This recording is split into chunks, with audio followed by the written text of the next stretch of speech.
Hello everybody, welcome back to the lair. We're continuing our 16 run through. I believe we've handled all the side quests and hunts so far, so it's gonna be pure story for right now.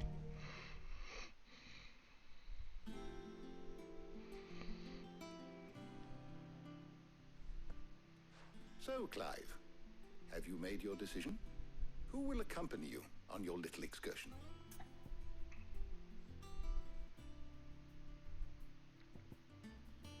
One sec. Take your time. Okay. I needed to make sure. Shielding that guards against even the most ferocious flames. Couldn't remember the names. Very well. So then, what do we need to find? I have taken the liberty of preparing a list. Here. White chocobo eggs. Pepio nuts. Are you sure this list is right? Everything on here seems very edible. I would have thought the ingredients would be a little more exotic. Though these items may seem mundane, they have potent effects that are rarely exploited. Effects for which they were once highly prized. So much so, in fact, that they were harvested almost to extinction, hence moon dews having fallen from favor. Now, of course, they can be obtained with ease. You should be able to find everything you need at the market in Northreach. Is that so? I've been meaning to visit Northreach anyway. I'll set out now. Join me there when you're ready. I will. Until then. You two enjoy yourselves. You too, Talia.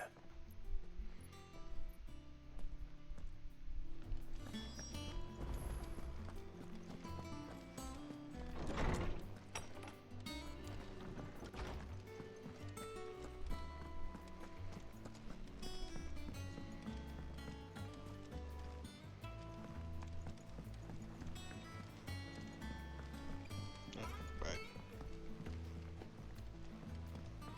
There we go. We're seeing troops amassing at every border. No surprises there. How are you doing? Here you go. Always something in Like I thought.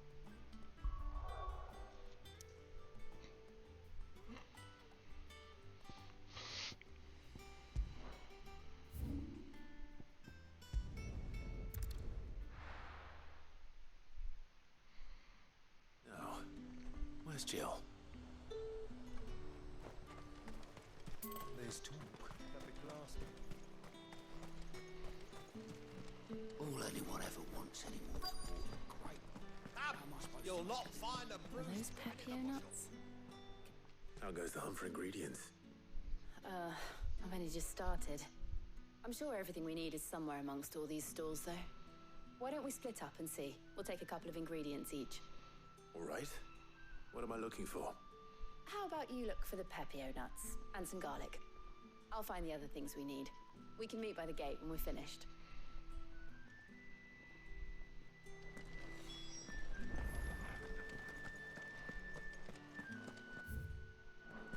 Fresh cuts! Come and get them before... Any friend of the innkeeper is a friend of mine. Ah, yes.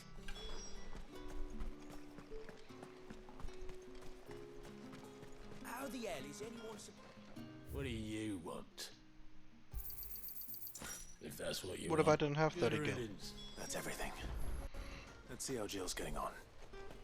Keep them pilchers nice and chilled. I won't have...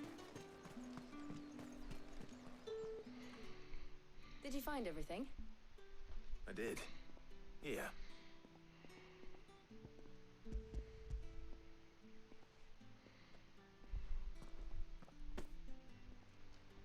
Garlic and Pepio nuts.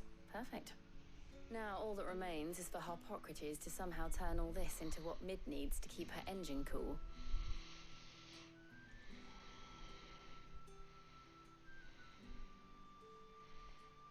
But before we head back, would you walk with me a while? I mean, I would hope not too well because we have eggs. Though I guess eggs don't have to be refrigerated, just the American version of eggs. That dog is gonna eat everything. Thank you for asking me to help you today. Makes a nice change. It does. It's good to get away from all the battle and bloodshed for once. Just being here reminds me of when we were children. Do you remember? Walking down Market Street in Rosalith, taking in the sights and smells. How could I forget? What with Torgal's antics. Remember how his nose would prick up at the scent of sausages? He'd go racing away and we'd have to go running after him. We wouldn't catch you now, would we, boy?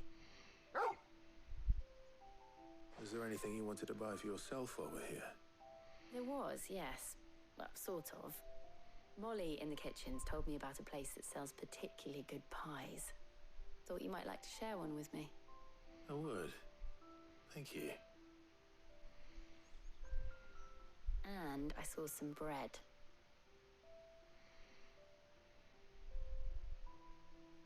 Big white cobs like the baker back in Rosalith used to make. What do you think? I thought we might get some soup to dip it in. But then I tried a slice of the butcher's dry-cured ham and it was just... oh. You all right? Sorry.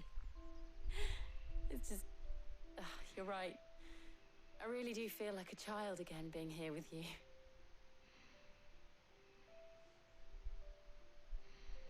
Clive. Is it wrong of me to enjoy this?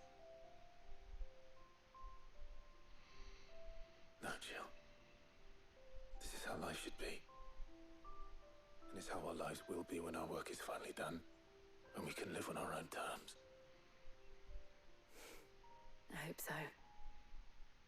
Thank you, Clive. Well, I mean, no matter what, she's Shiva, so then you are something entirely new.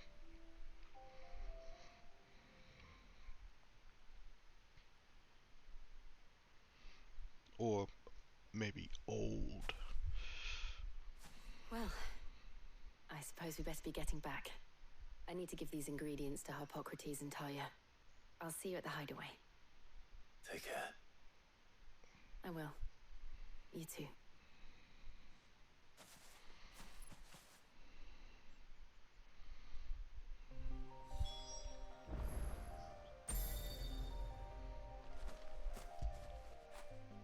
When did you get so big?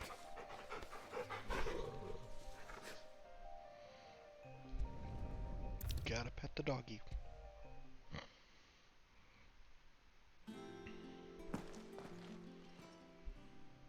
How's work on the shielding progressing, Harpocrates?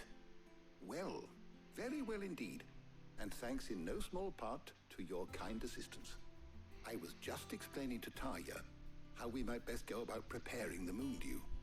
And now that we have all the ingredients, we may begin. You can count on me. I've mixed more than a few mysterious concoctions in my time. I'm sure you have. What about the shielding itself? Work is underway, under the watchful eyes of Bardolph and Obolus. Apparently, it'll be ready soon. Thank you. All of you. Right then. Jill, could you join me in the infirmary? Many hands make light work and all that. Of course.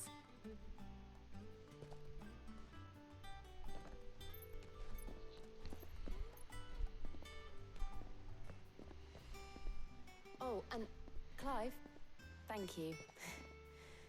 It was nice just being with you.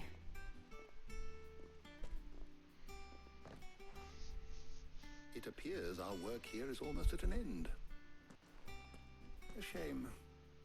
I was enjoying playing the man of action for once. When both the shielding and the moon dew are ready, it will merely be a matter of applying the one to the other. Followed by a rigorous process of testing and retesting, of course. Perhaps someone ought to warn young Mid of that. Leave it to me. Thank you, Harpocrates.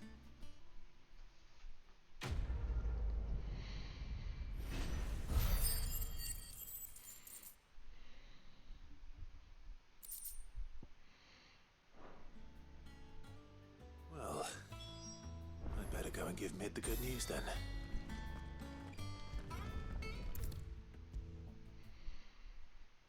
I really do like about this teleportation of quest things. Reduces the amount of running a lot. Sorry to keep you waiting, Mid. But you'll be pleased to know that work on the shielding is underway. You found something for it? In a manner of speaking, Harpocrates knew of a substance that's highly resistant to heat. A coating that should provide the protection you need. He's supervising the construction and testing of the shielding as we speak. Brilliant! I knew you wouldn't let me down. Don't thank me. I'm just the errand boy. Right then, better start working out how to bolt all these bits together. To the Black Hammer!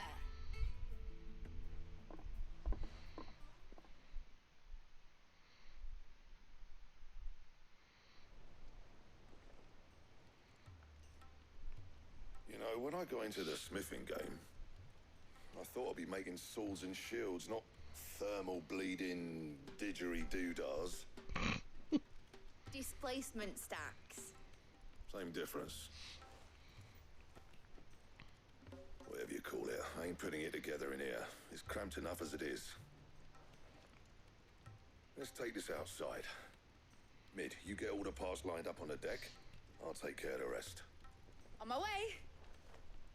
Oh, and bring me the biggest hammer you can find. This is gonna require some precision walloping.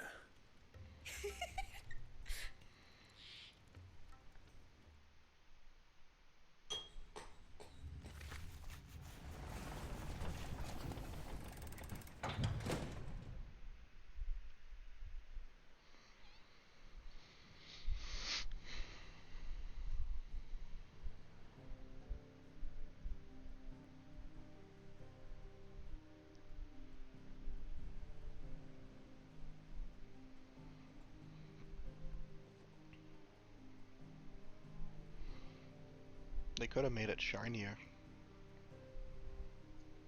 It's finished! It's finally finished! Do we need like multiples of these things or just one? Fuck for that.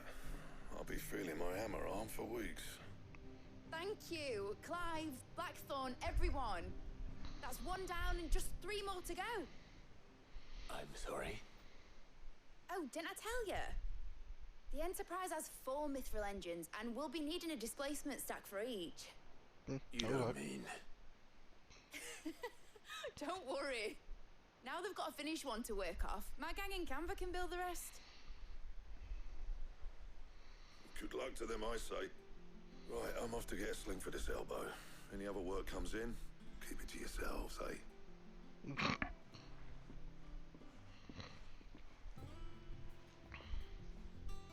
How does having a finished one make 3 more very easily done? What's the matter? Nothing. Just daydreaming. Thinking about the Enterprise sailing off over the horizon to shores unknown. Searching for a land untouched by the Blight. Just like me and my dad planned. So if the worst came to the worst and every scrap of soil in the Twins turned black, we might still have a chance. That's what she was meant to be.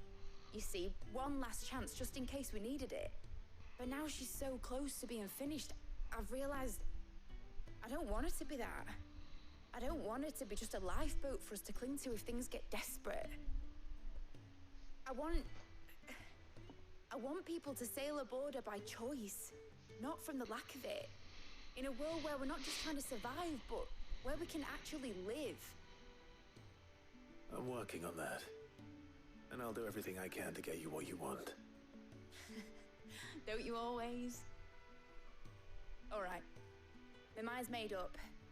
As soon as the Enterprise is fit to sail, I'm putting her under your command. Sod our plans, I'm trusting in yours. Are you sure about this? Something tells me it's what my dad would have wanted. He'd be proud of you. You were gonna visit his grave, weren't you? I was. And you can come too now that your little project is finished. Right. There's just one thing I need to finish up first.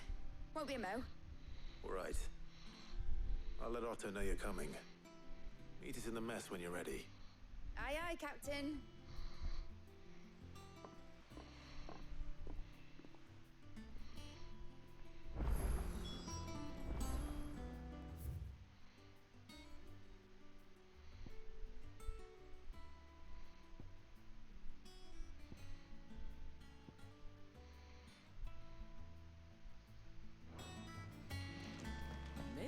she was building a ship.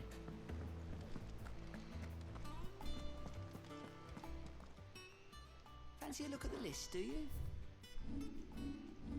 Think you can help?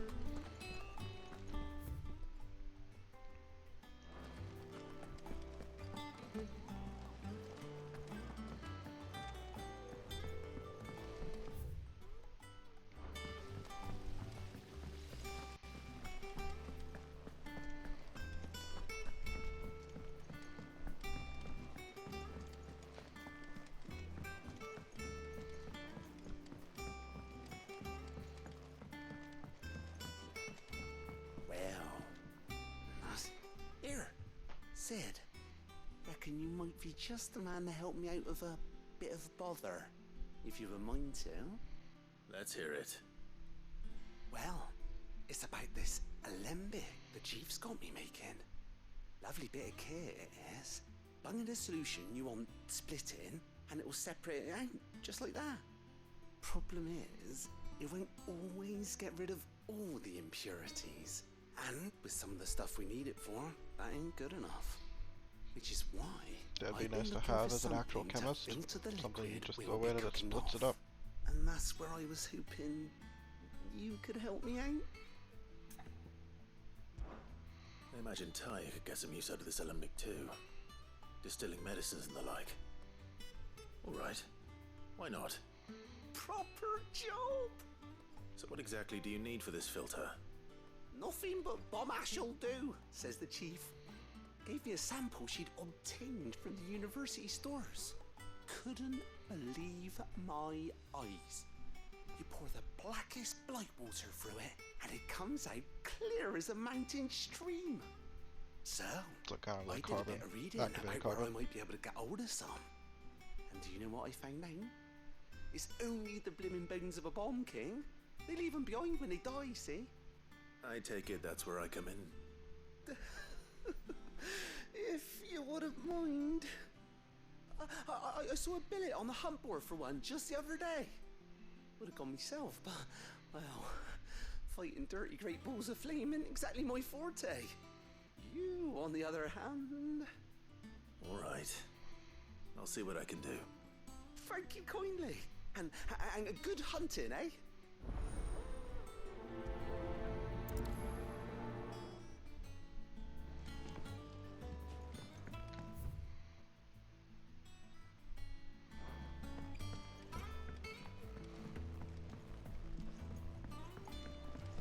Think Mid might need some help.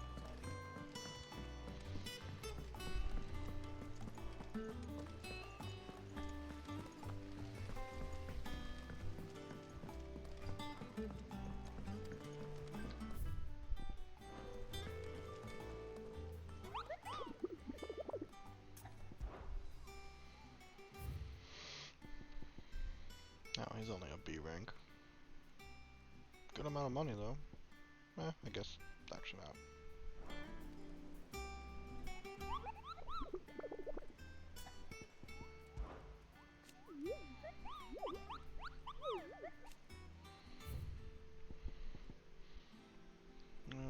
The Croc Sand Brick.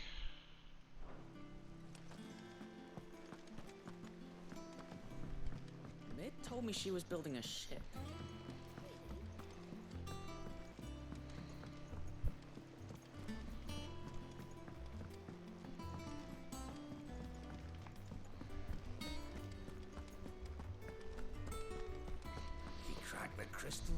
The second thing they should have done in this game, added dash.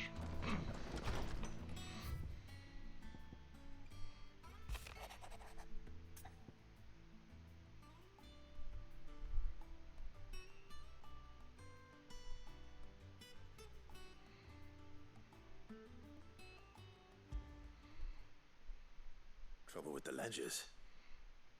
Shouldn't he be asking Otto for help?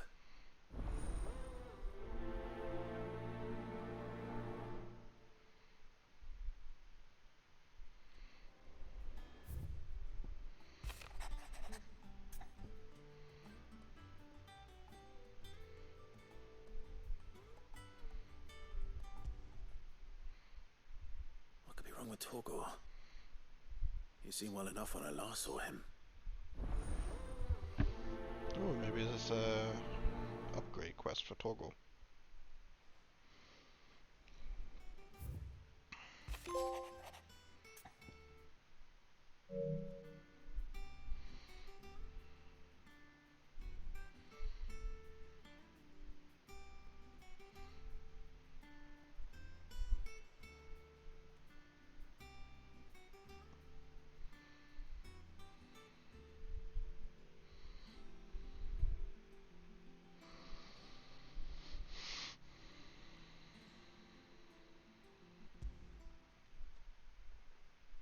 Hopefully it's nothing. But I should speak to Blackthorn just in case.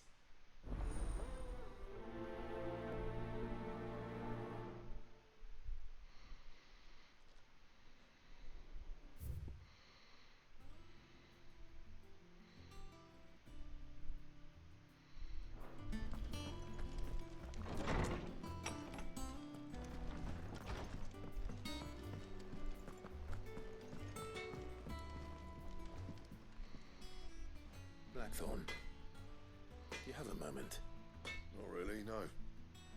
This won't take long. I just wanted to ask how you're getting on. August was worried about you, that you might still be doubting your craft, even after learning the trick of that cuirass. Is there something else weighing on your mind? Perhaps sharing your thoughts might help. He doesn't really seem like Bastard's like a dog with a bone. sharing type. Still, he's got a keen eye, I'll give him that. He's just, well, Karen showed me something I've never seen before. And that was? A sword. An odd-looking thing with a single-edged blade. The metal itself wasn't anything to write home about, but fuck me, the edge on it. You could slice a man clean in two with a weapon like that, and he'd be halfway home before he even realised he'd been cut. So that's what's troubling you. That's pretty sharp.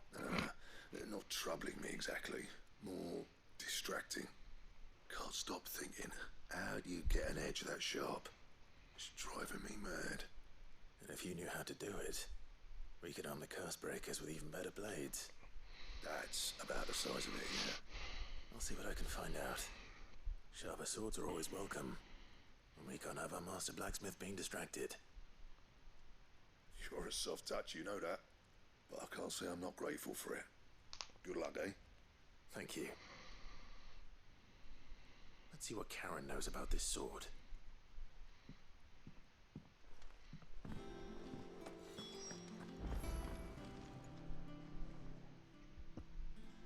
I got your note. You think something's wrong with Torgal? So you can read. Congratulations. But I didn't say I were wrong with him. I said something weren't right. He's not been eating me treats. He used to love cracking the bones from Molly's boiled brown, but now he won't so much as look at them. Didn't like him. Which is why I'm of a mind that his mind's on something else. You've not been working him too hard, have you? No harder than usual. Is that it, boy? You need a rest. What was it you said he was? A frost wolf? That's what the lawsman seems to think. Then maybe this all has something to do with whatever it is that's woken inside him. I suppose things have been different since Rosalith. Perhaps Hippocrates knows something. Instead of everything, you mean? Perhaps.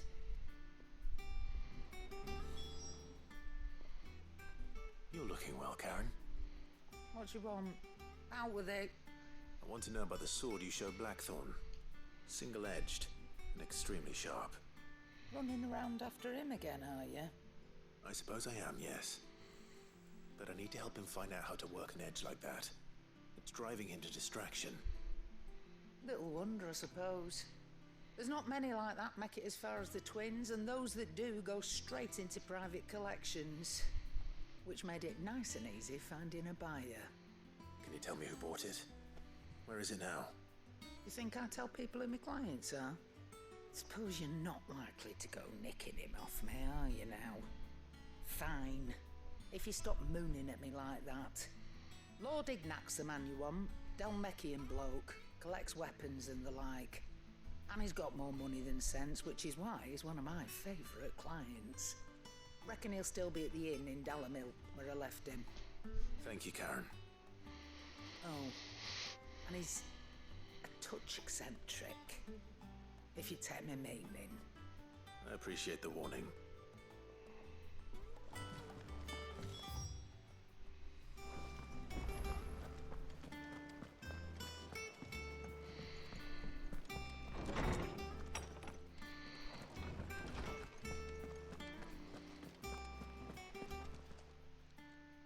Lawsman, I need to ask you about Torgal.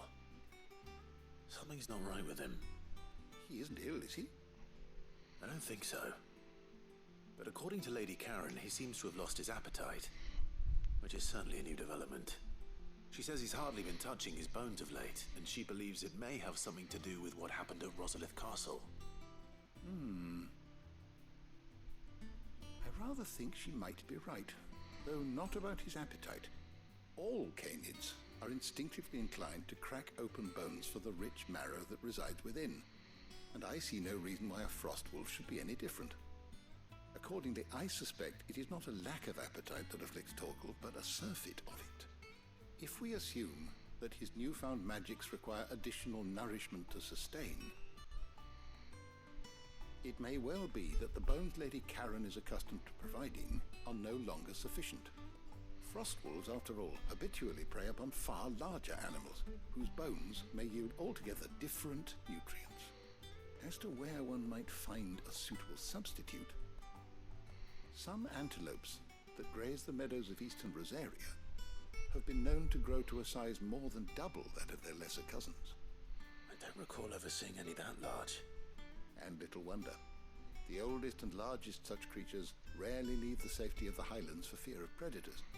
The last elder antelope sighting I recall hearing about took place near Cressida, and that was long before the village was abandoned. Even so, it seems like a good place to start. Good hunting, Clive.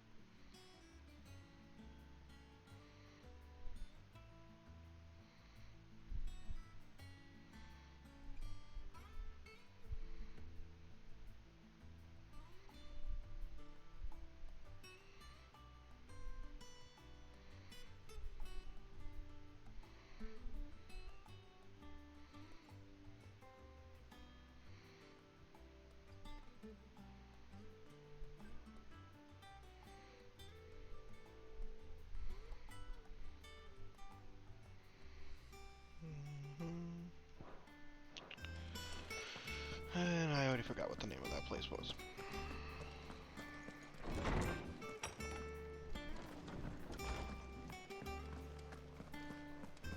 But I didn't see it there, so maybe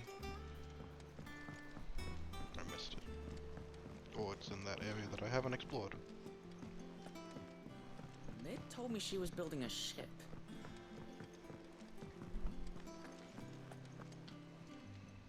Clive, did you get my letter? That's why I'm here. Shh. Otto won't be listening. Is this better? A little. Listen, I've some bad news. It turns out the hideaway may be slightly behind in its payment to certain lenders, and it's maybe my fault. But I swear to the goddess, I thought I had the numbers square. Sadly, that square turned out to be more of a circle. Zero, you might say. I can straighten it out, I swear, but it's gonna take some time, and I'm gonna need help keeping it from Otto. Bit late for that, I'd say. There you are! What a surprise! So let me get this straight. You forget to pay our lenders what they're due, And instead of coming straight to me, you get Clive to come to you. And I hope he'll dig you out of the hole you've dug for yourself. Clive, the man in charge of the place you've been cheerfully trying to bankrupt. And you thought this was a cunning plan. Why? Well, who needs paying? Oh, just Martha. And the dame. And, well, Lady Karen. But only 500 talents. We owe 3 of our most trusted friends 5 million gil. Each. 5 million. Jesus, each. boy. They lent us the bulk of the money we used to rebuild the hideaway, you see, and, well, I must have made some sort of oversight. 15 million gil is a big oversight. Those ledgers were my responsibility, and it was my decision to entrust them to you. This is my fault. Do we have that much to hand? I can always ask my uncle. No, we don't. And no, you won't. We've lightened Lord Rosfield's purse enough. After the king's ransom we had off him, he deserves better than to see our begging bowl. Besides, we'll need to learn to stand on our own if we're gonna make this work. All right. But that doesn't mean you have to shoulder the burden yourself. Is there anything I can do to help? There might be. How'd you fancy taking these to Martha and the dame? Rocks. Rocks, he says. Worth 1,000 talents apiece, these are. And it was something Sid and I set aside for when times got lean. And I reckon 15 million in overdue debt probably qualifies. I just hope our associates' eyes are a bit more I'm sure they will be. Should be me making the rounds, really. But you know how it is with this place. Orders to bark, asses to wipe and all that. I know. Which is why I don't mind going in your place. Go. Do you know why I only gave Master Clive here 2 star rubies? Because you'd rather Lady Karen killed me. Because I'd rather Lady Karen killed you. Yes. Well, I suppose this is goodbye then. Don't worry. I'm sure Karen will understand. Really? Do you think so? No, I don't.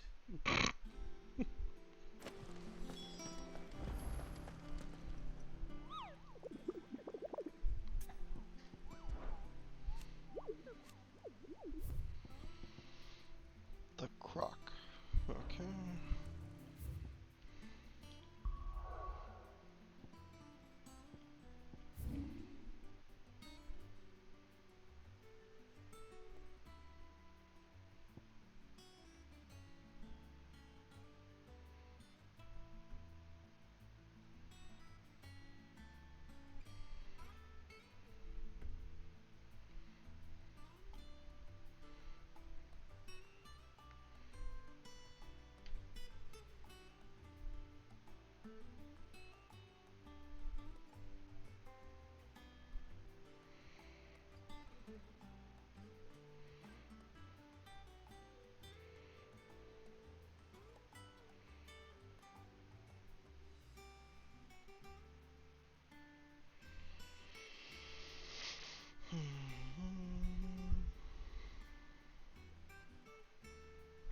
Not seeing the croc anywhere on this map.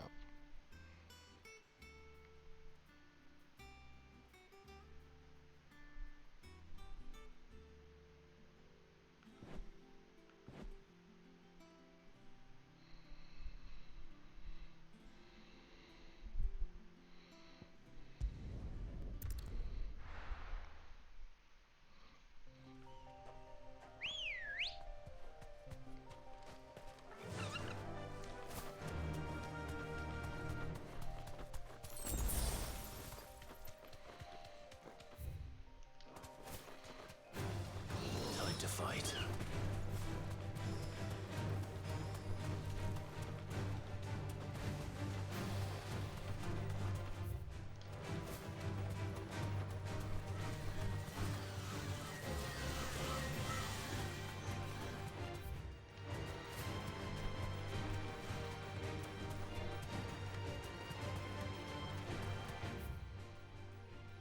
the croc.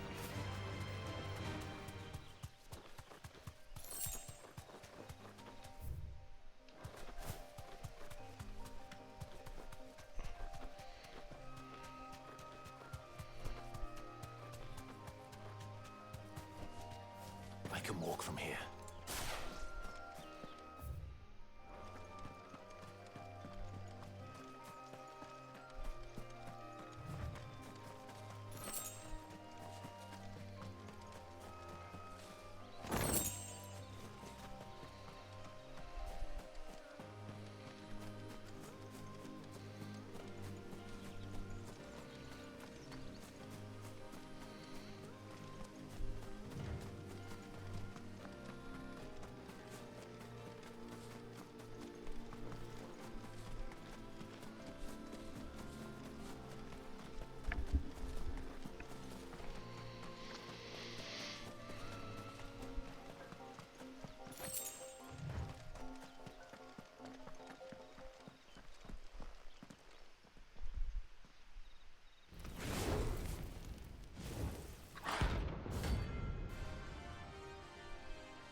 Here.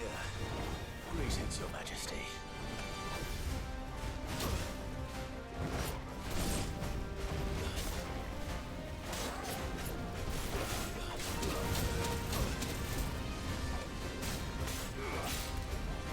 Nice try.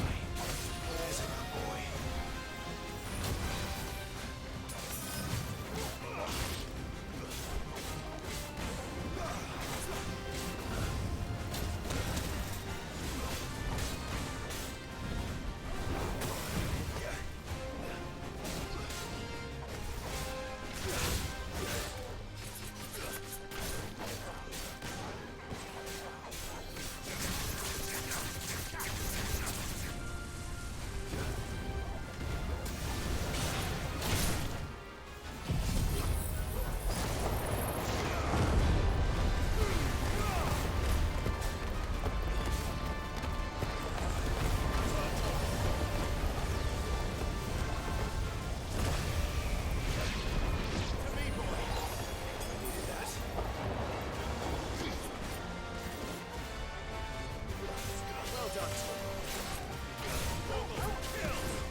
Why can't I lock onto this thing? Hold on.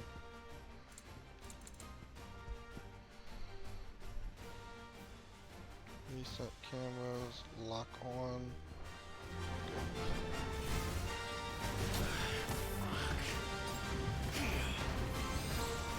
That's better.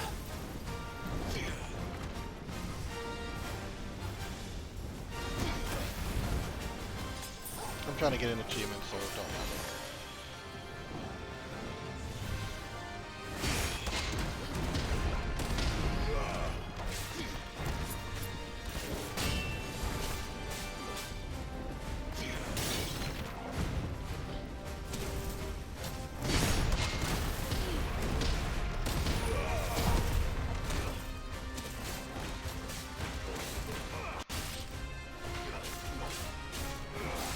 Oh, that works actually quite well. I have to use that more. Okay, that didn't work. Come on.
was a double G.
is over.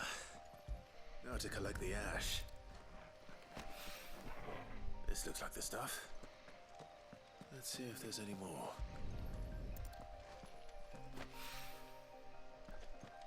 Ugh.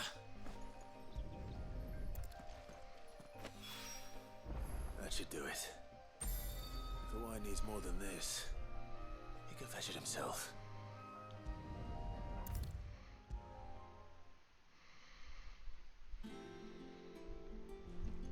All right there, Sid? How's that hunt for the bomb ash going? I have it here.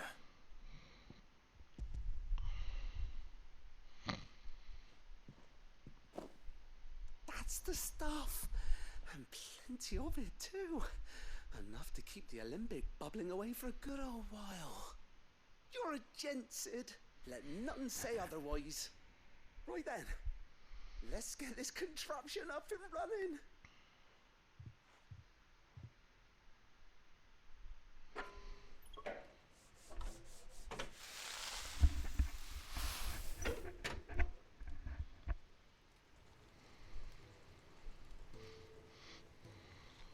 There we have it.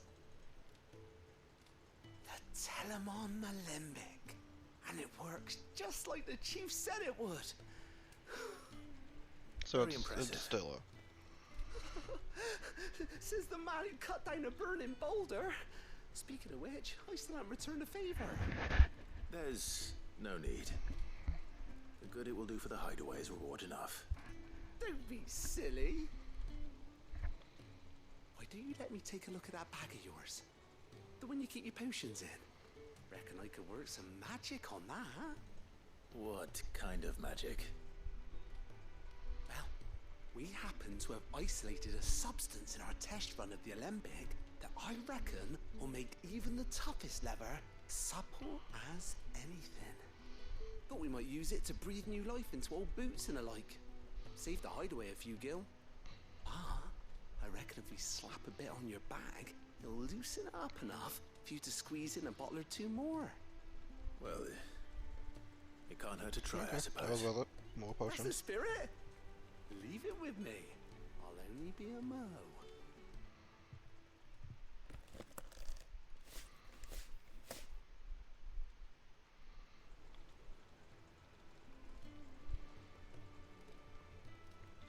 Well, what do you reckon? It certainly feels more flexible. Right? Told you. Thank you. I think. No. Thank you for supporting Mid and the rest of us in our endeavors. Without you, we'd never have been able to discover wonders like that stuff I rubbed on your bag. And I'm telling you, there's plenty more where that came from.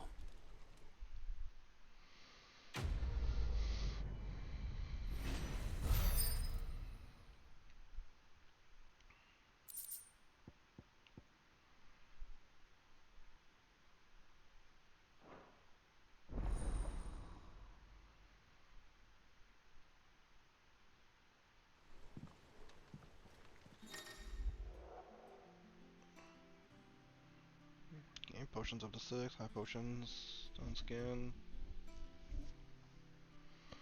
Nice.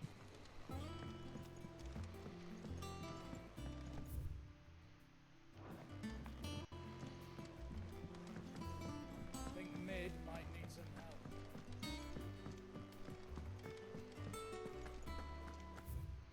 I went the wrong way. Oh well.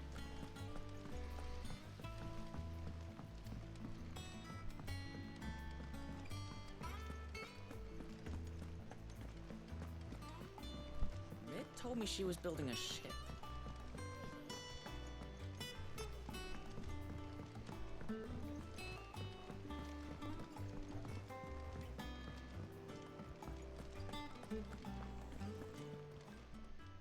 Is it business or pleasure? Coin purse weighing you down? You're rubbing me blind, you know. It'd better all be here. You're rubbing me blind, you know.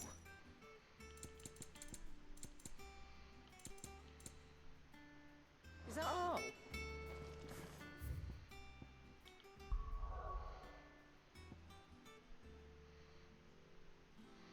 I'm going to do the blacksmith one because that seems to have a chance of increasing my stats for something.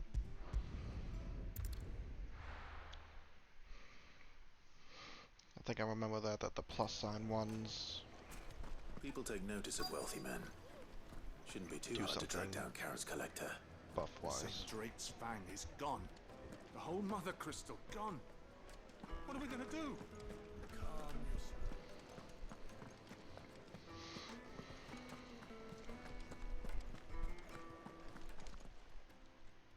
My reputation will be ruined! Ruined! Calm yourself, Lord Ignac, I beg of you, before you do yourself a mischief. Pardon the intrusion, but... Out! Get out! I paid for these rooms so I wouldn't be disturbed. Leave me be! Please, allow me to apologize. His lordship is going through a difficult time, and he's never been fond of guests arriving unannounced. Radim! Get rid of the filthy oaf this instant! Very good, Lord Ignac. Would you mind stepping outside for a moment?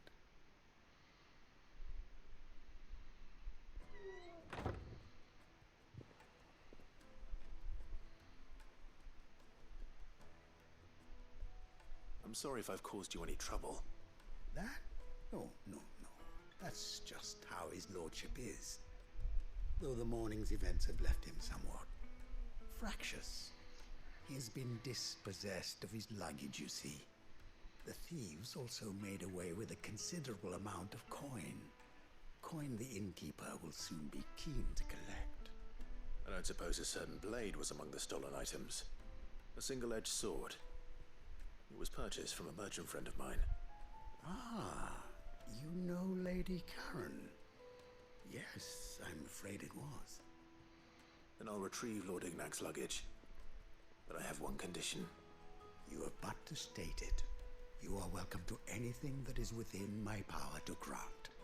I want an audience with Lord Ignac. A few minutes should be enough. Then I'll be on my way. A condition I would be a fool to refuse. Of course, you shall have your audience. I don't suppose you saw where the thieves went. I did not, no. Though some discreet inquiries made on his lordship's behalf mean that I know where you might find them. The bandit's bed. Every ill-gotten coin in Dalamil is said to pass through that disreputable corner of the Valcroy. And that's where I'm heading. I shall speak to Lord Ignac in your absence, and arrange for an audience upon your triumphant return. That will be very kind of you. Farewell, and best of luck.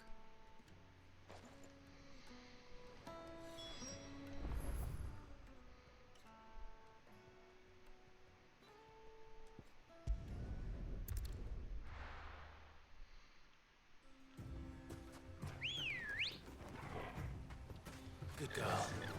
Fly, Ambrosia.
You deserve a rest.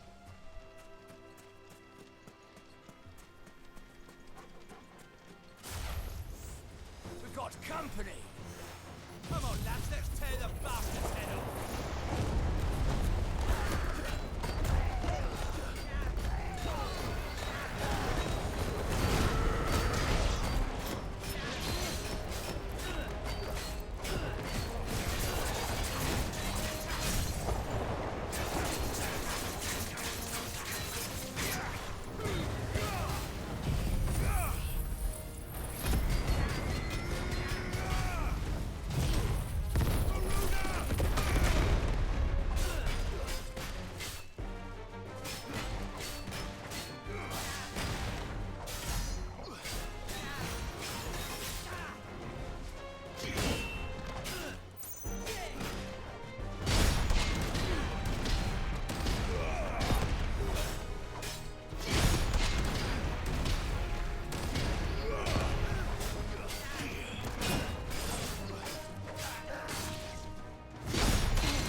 This must be Ignac's luggage. Nothing seems to be damaged. All right. Let's get it back to Dalamil.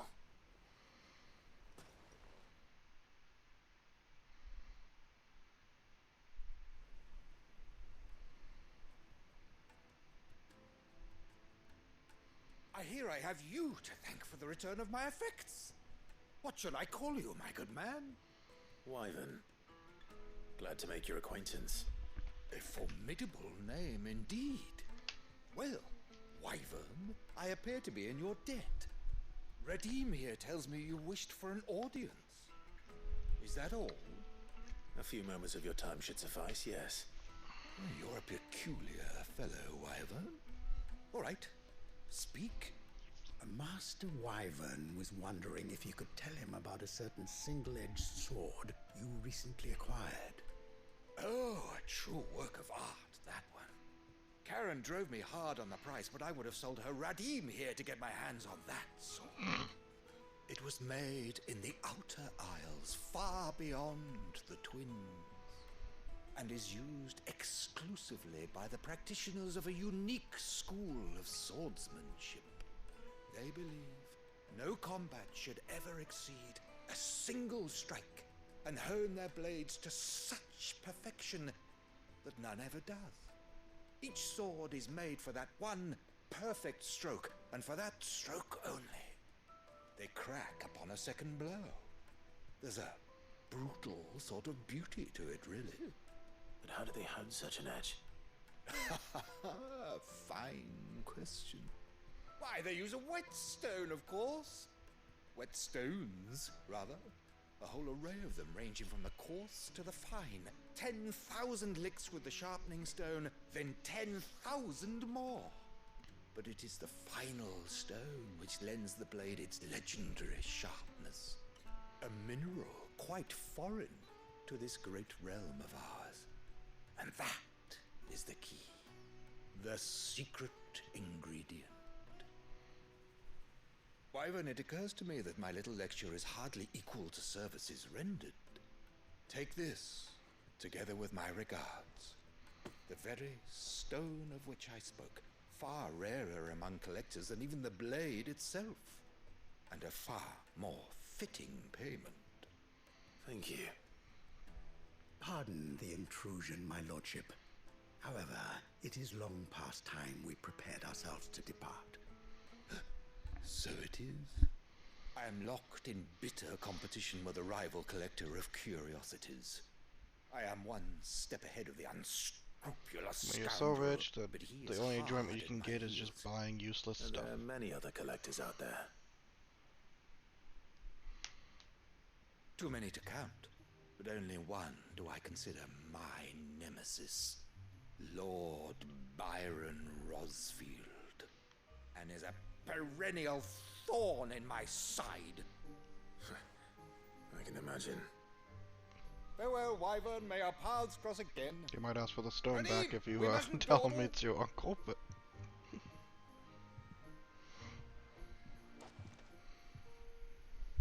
I think his lordship is rather taken with you, Master Wyvern. Thank you again for your assistance. Coming, my lordship. I'll be right there.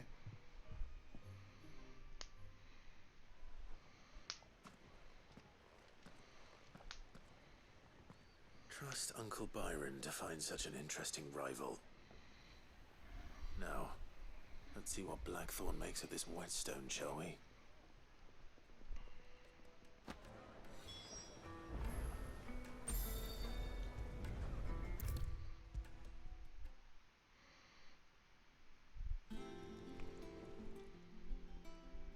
Sorry for the wait, but hopefully you'll agree it was worth it.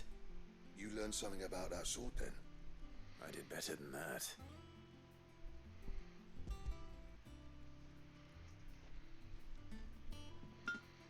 A whetstone? Yes, but not one you'll find anywhere in Valisthea.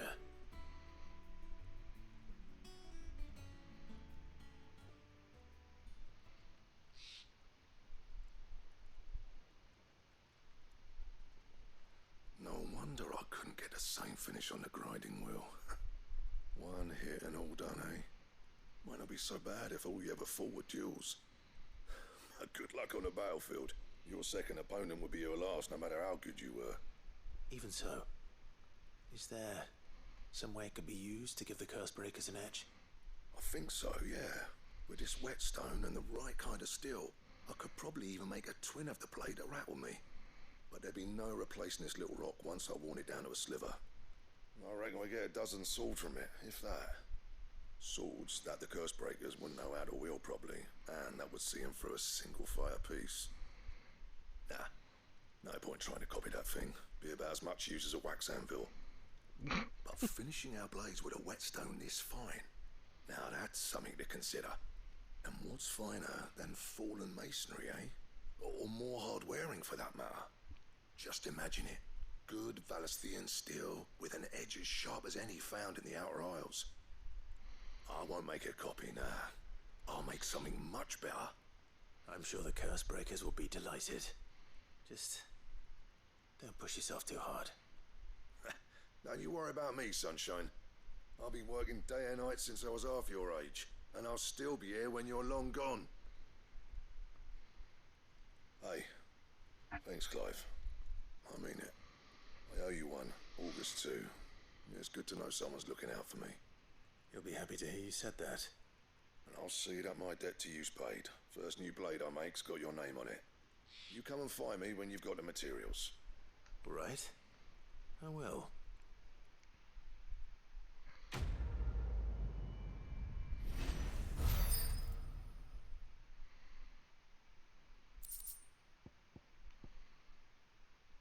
Excalibur.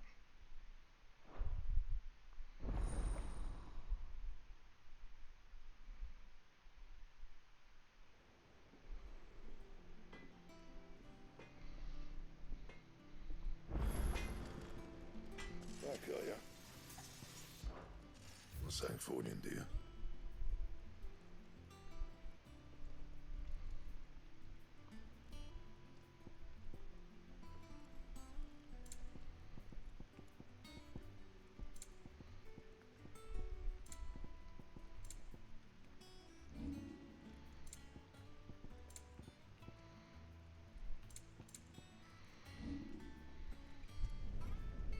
last you a good while. And? Oh, that's right. The legendary sword is the one I can never pronounce.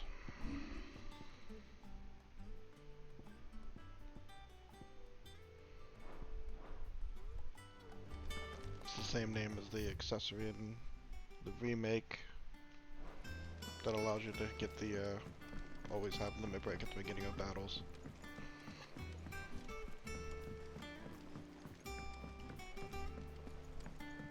Mid told me she was building a ship.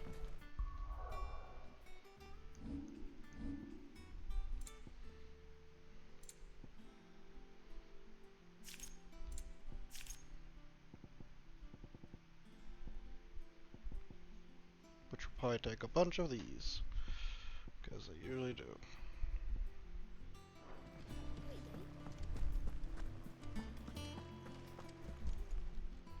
Welcome to the Patron's Whisper.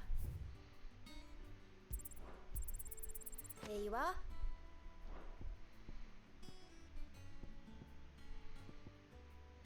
Come again. I may have more.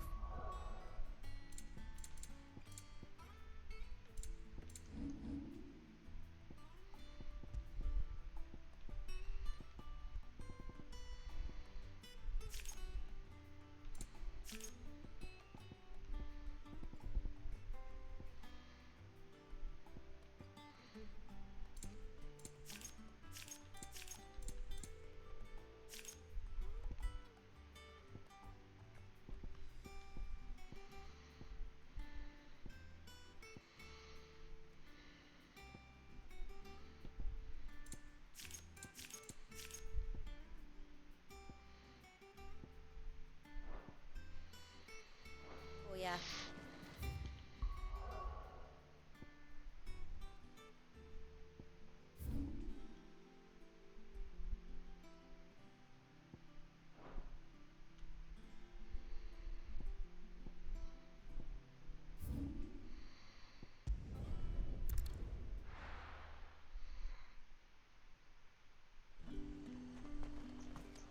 There's talk that the glass. How the hell is anyone supposed to have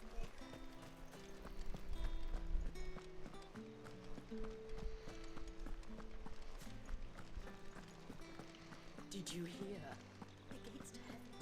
I want to see you. It's all right. What am I going to do without sweet water and oil of talc? Milady, I come bearing gifts. Gifts? Whatever is the occasion.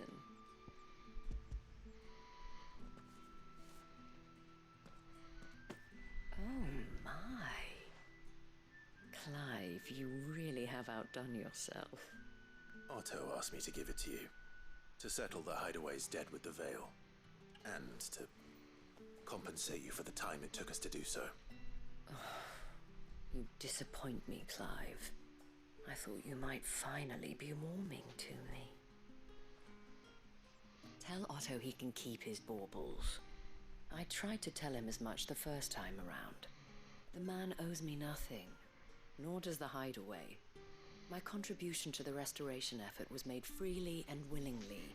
It was the least I could do. You once told me Sid did you a kindness. I'd like to do the same. Please, accept it. For my sake. And for Otto's. For all of us. For all you've done. It is rather fetching, isn't it? Very well. You could have just saved us a bunch of money. Otto is lucky to have you, Clive. I doubt anything could ever replace his son. But you and the others at the Hideaway are the closest thing he has to family. Otto had a son. Long ago, yes. Sid told me Otto lost him when he was just a boy, and blamed himself for not being able to stop it. I don't know how it happened, whether there was anything he could have done, but it was clear that it weighed heavily on him. I didn't know. How could you have? I doubt anyone did. Besides Sid, I've never met a man more keen to bear his sorrows in stoic silence. An ill habit, given that both have always been surrounded by friends desperate to help them. I'm beginning to see that.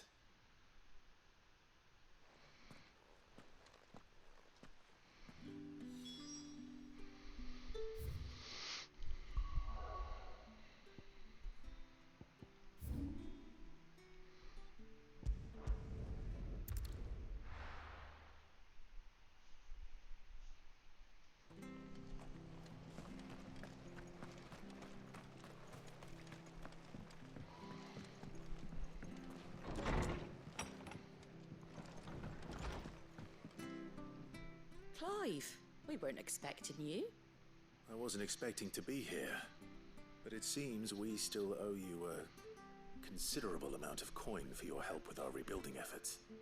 And though I doubt it's what you were expecting, we were hoping you'd take this as payment.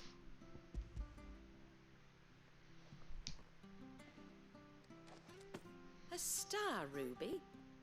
I can't accept this. It's worth at least twice what you owe me. More if you can find yourself the right buyer. Think of the difference as interest. Interest? If word got out I charged that much, no one would ever borrow from me again. Anyway, why are you the one here asking me about this? I'd have expected Otto. Bit much sending the Lord Marquis out to settle your debts, isn't it? The old goat working himself to death again? Something like that. Most days I think he's the only reason the hideaway's still standing. Same as always, eh? Back when the place was nothing but a twinkle in the eye of a recently retired Lord Commander, word is he was the first one Sid reached out to. Probably knew that without his strong arm and level head, the idea would never get off the ground. Sid may have been the face of the hideaway, but Otto's always been the backbone. And when Sid passed away, we were all worried that would be the end of it. That Otto would just give up. His death was hard on everyone. But it must have hit Otto hardest of all. But he didn't give up, did he? Quite the opposite, in fact. If I recall, he was the one who nominated you as Sid's replacement, and rallied the rest around you. I reckon what he saw in Sid, he saw in you too. And don't we all? Doesn't hurt that you're half as stubborn and twice as handsome, neither. That, and you keep good company. I suppose I do.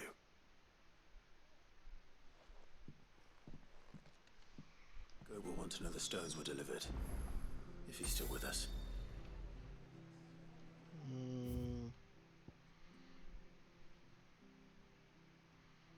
No, not this time.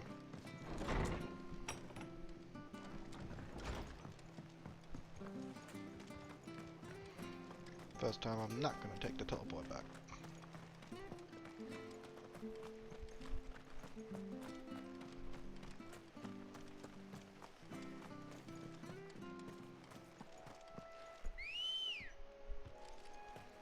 Come on.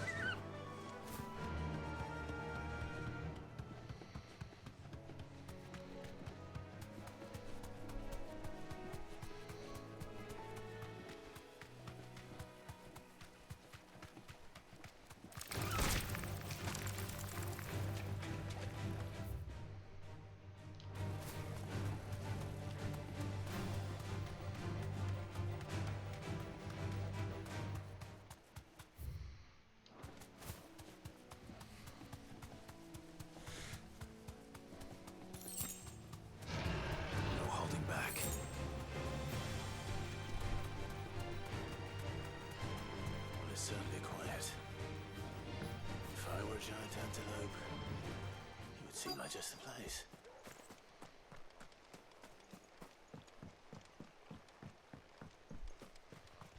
I doubt we'll find one bigger than that. Hungry, Torgal?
enough, I wonder.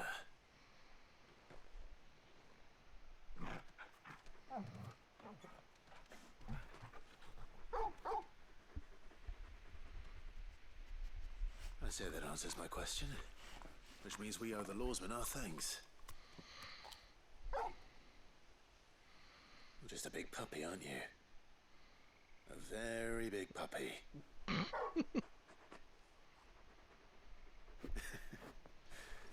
You do know you can take that with you, Torgal. Lady Karen will be relieved to hear you got your appetite back. Come on, boy.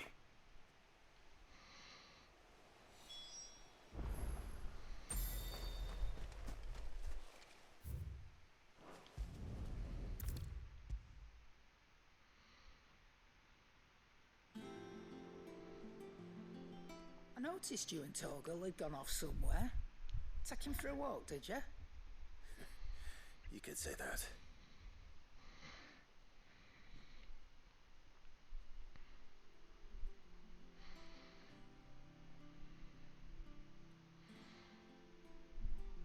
So, Molly's leftovers weren't good enough, eh? That'll teach me for treating you like you're still a pup. All right, no need to shout. Now we know what you're after, I can see about getting some in. Speaking of which, I brought one for later. Can I leave it with you?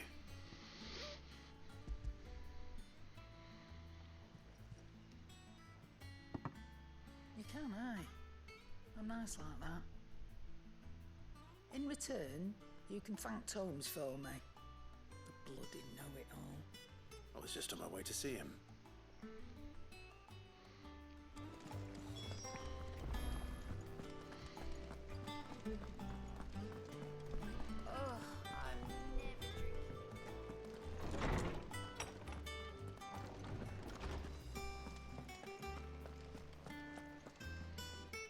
Ah, Clive. Were you able to locate your quarry? We were indeed, Lawsman. You pointed us in exactly the right direction. And Torgal's been a very happy hound ever since. Very good, very good. Lady Karen sends her thanks, by the way, for your part in solving the mystery. Ah. But that reminds me.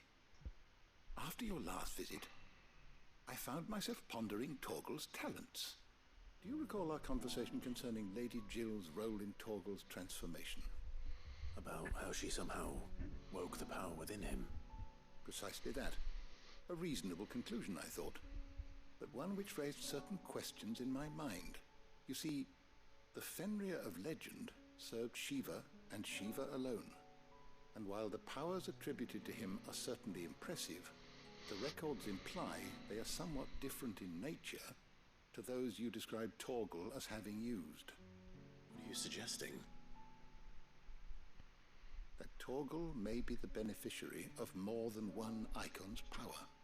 Consider that in addition to Lady Jill, he has served as a loyal companion to you, your brother, and even the late Cid.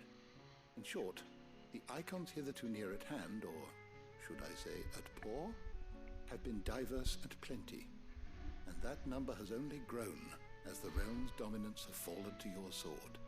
One can but speculate as to how all of this has affected Torgal. He has seemed more fierce of late.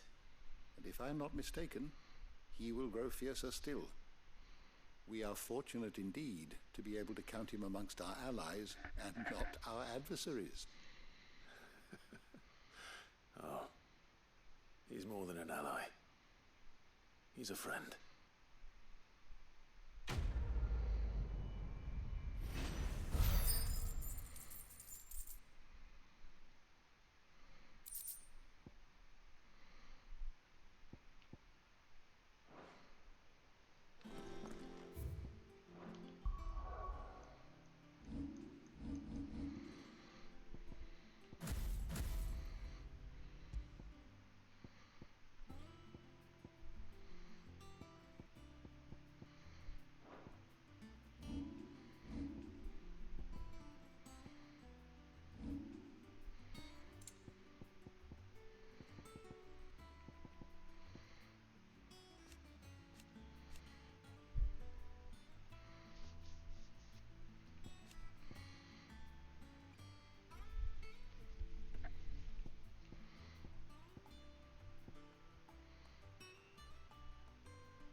kind of wish Torgo had his own accessories so that I didn't have to waste one of my slots to give him a buff.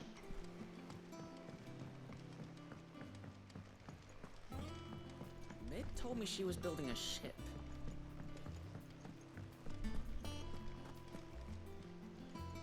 Goat. Still alive, I see. So Lady Karen accepted the ruby. Ah, about that. I tried my best, but she was just too stubborn to take it.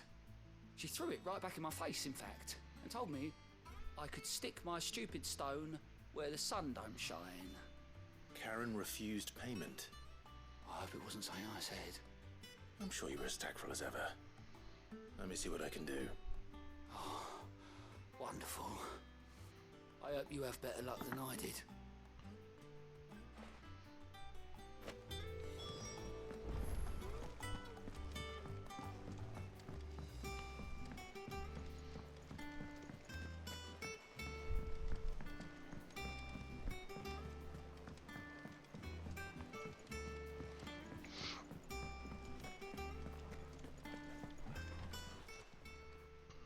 Lady Karen, Goad tells me you weren't happy with our offer. Would you prefer the debt was repaid in coin? What debt? I don't recall lending any of you like me hard-earned gil. I may have tossed a talent or two in the Hideaway's coffers, but those were donations, and you can hardly call it charity if you go asking for it back. Of course not. But one good turn deserves another. And our circumstances have changed.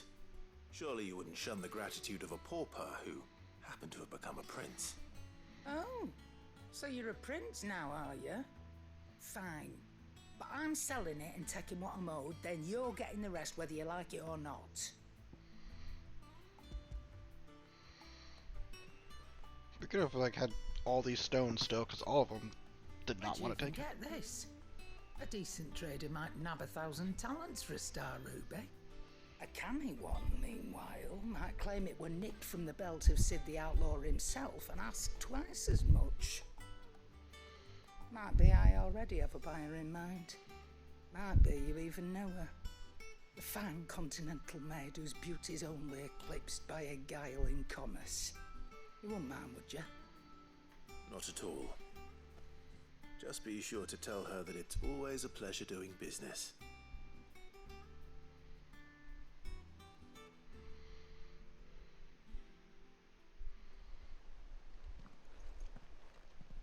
I hear you ended up delivering all 3 stones. Thanks to this lump. I sometimes wonder what I pay you for. Speaking of which, I still haven't been paid last month's wages. Oh, so you remember what's owed to you then? Get your ass behind that disc of yours and don't get up before those ledgers are square. Right away.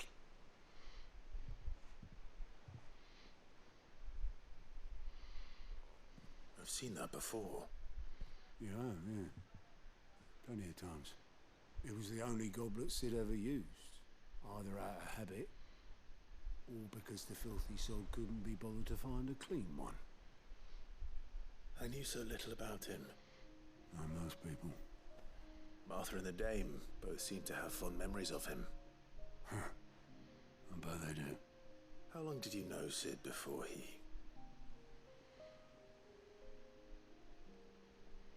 Before he died. 20 summers, give or take. Back in the day, I was a purser on a trade ship, which is where I met him. He bought passage to... oh, forget where. But having nothing better to do on the long nights, we set up drinking island rum till the morning bell dragged me back to my duties. Quit my post not long after that. On account of making a fine maiden's belly fat. But me and Sid stayed close, promising we'd one day sail the seas again. That was before fate stepped in and said she was having none of it. The magic woke inside my son soon after his first name day, and there was no hiding his knack. Couldn't you and your family have... My family were the ones who summoned the constable. Wanted the mom monster taken away. I couldn't turn my back on him. Forget what I felt, and I couldn't for the life of me understand how they could. Luckily, Sid was of the same mind as me. It was him who stood beside me when all I wanted is to tear the whole world down. Him who cried for me when I had no tears left of my own. Him who swore he'd do everything he could to stop it from happening again. And he was true to his word, too. Left the Royal Army once and for all. His ranks, his ribbons, gone. Just like that. Threw away everything he had. All to right a wrong that no one else had the courage to face. I knew then I'd follow that man to the ends of the earth.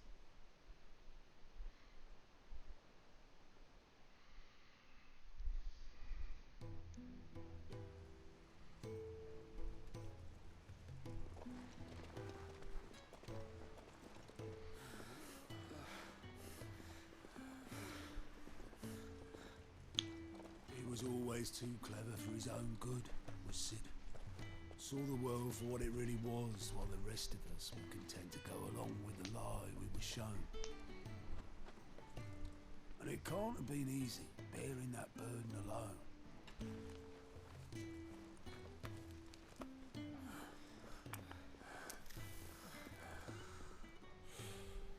But he didn't let it stop him.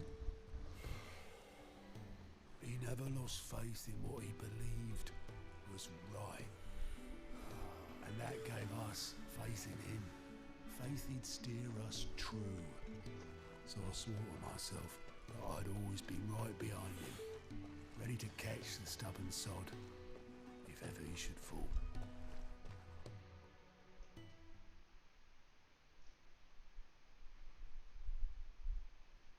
But I couldn't even do that.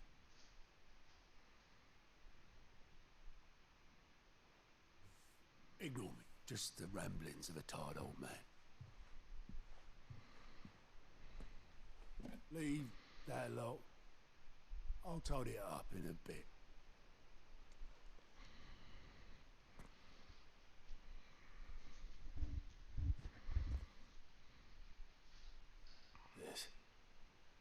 This is Sid's handwriting.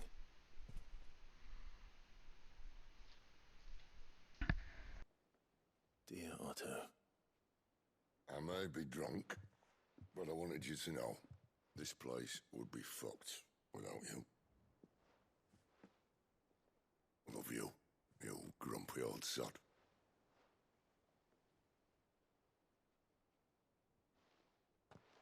This note. Hmm? What about it? Sid was right. Without you, we'd all be lost.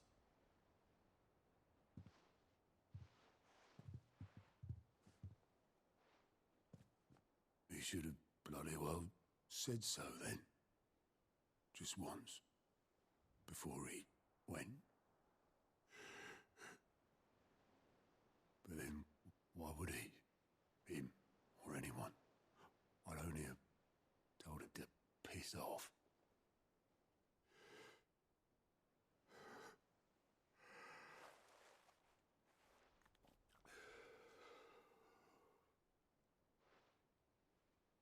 You're wrong, though. Both of you. It was never just me keeping the hideaway afloat. It was all of us. I just shoved people in the right direction. I barely seem to be able to do that anymore.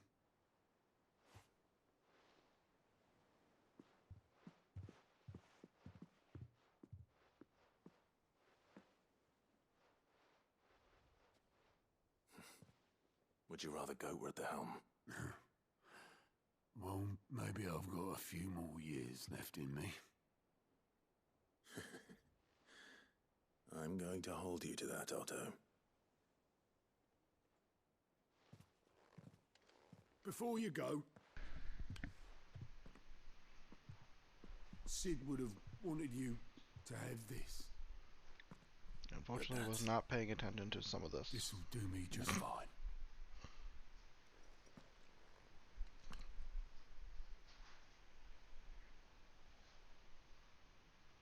Thanks for the ray of sunshine.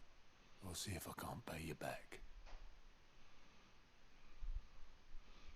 To be fair, this speech went a little bit longer than I thought it was going to.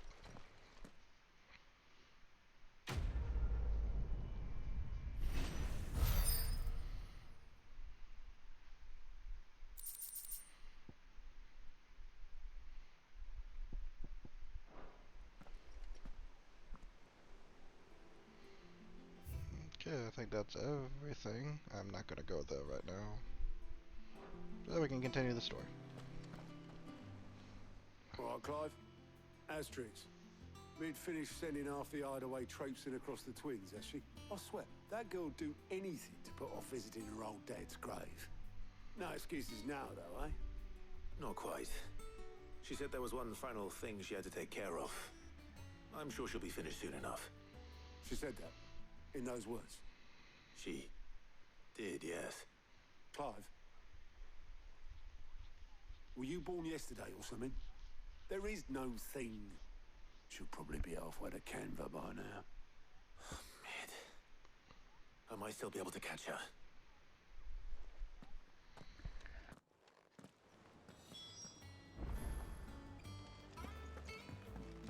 Mid told me she was building a ship. Is that the thing Tomes helped? Obelith, have you seen Mid? Yep. In a boat, going that way. Then I'm too late. You in a hurry at all, are ya? Oh, I offered to take her across, but she wouldn't wait. Just paid for a dinghy and rowed off. Oars going like the clappers. Got some life in her, ain't she? But anyway, I was on my way up to see you, as it happens. Got a letter for you. Urgent, by the sound of it. One of your uncle's men said I was to hand it to you in person, post-bleeding haste. And you're here now. Thank you, Obelith. Don't mention it. What tidings, Uncle?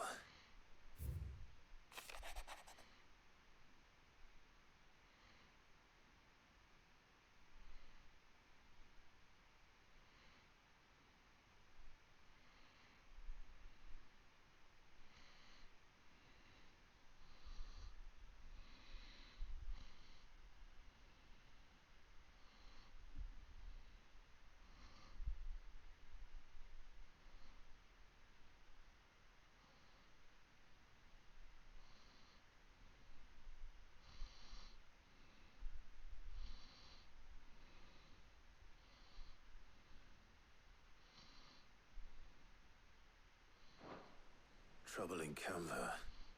Well, I'll need someone to keep an eye on Mid.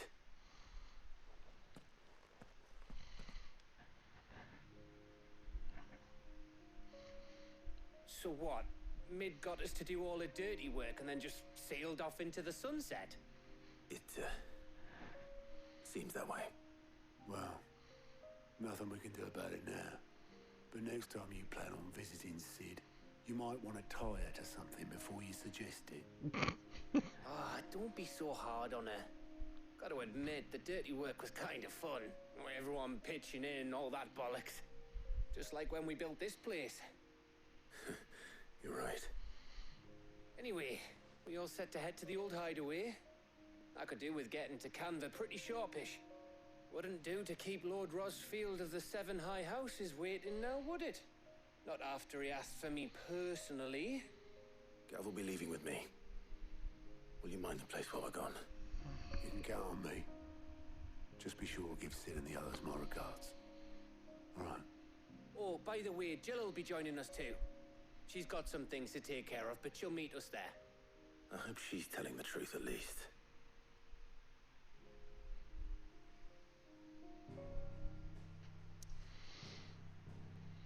Okay, guess I don't have a choice.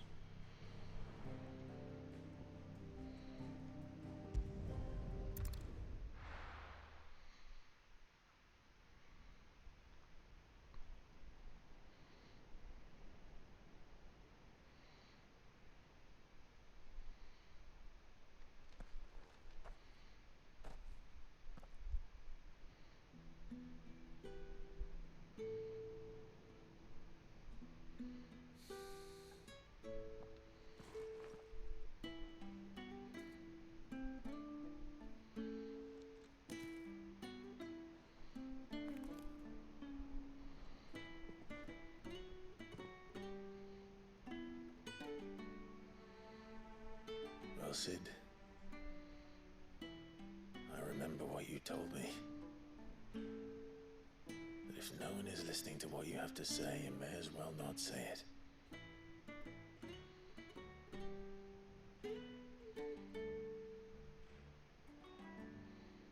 But I will say this, old friend. Hugo Cooker is gone. His shadow looms over us no longer. It's a pity the Phoenix can't be in two places at once. If he'd have been with us, maybe he could have done something for the lost. Not even the Phoenix can bring people back from the dead. That's literally what the Phoenix is supposed to do. Life has a beginning and an end. So we must live while we have the chance.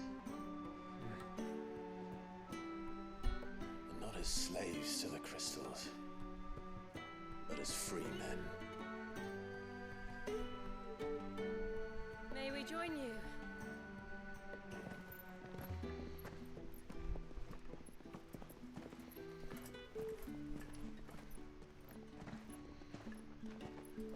Lady Karen, what a pleasant surprise.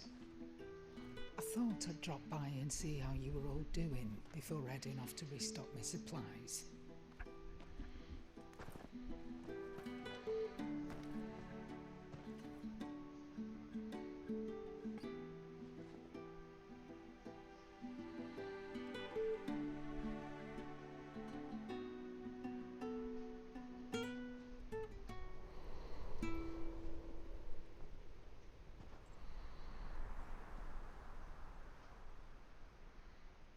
It wasn't the most scenic view back then, but it were never as bad as this.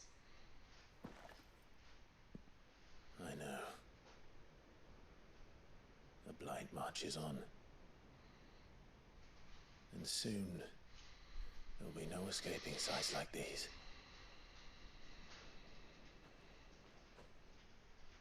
So our mission remains unchanged.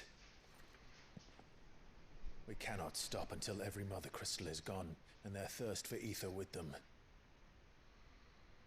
The only one that remains in Storm is Drake's Tail and the Crystalline Dominion. Our next target. We're going to Twinside. It's the capital of the Empire these days. I wouldn't like to think how tightly guarded they've got the place. Not that that'll stop you, but we do well to scout it out before you go charging in. We would indeed. If you're off to the Dominion, you can take this great lump with you. Goods. Oh, I am sorry. Have you forgotten you're the most wanted man in the Twins? I thought you might like to disguise yourselves as the attendants of a travelling trader, assuming you've no better ideas. You wanted to buy yourself some tools, didn't you? Well, now's your chance. You're letting me go with them? Oh, thanks, Nan. Stop that! You'll break me bones, you great galoot.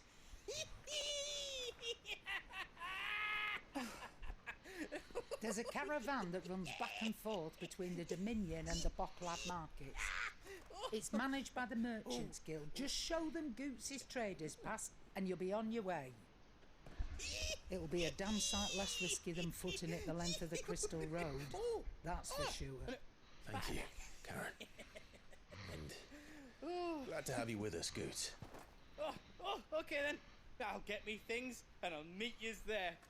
See yous down in Bocklad. Get off! Me poor fingers! Jill, you're with me. Understood. And Gav, Already on my way, Captain. be careful. Aren't I always? Didn't I already rescue you once?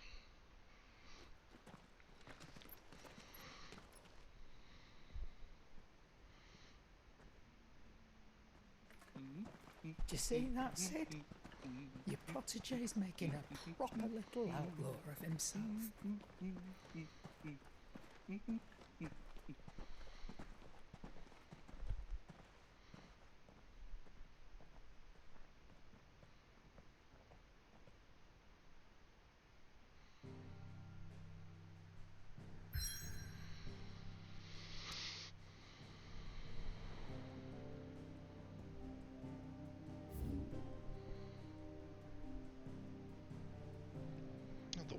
not go.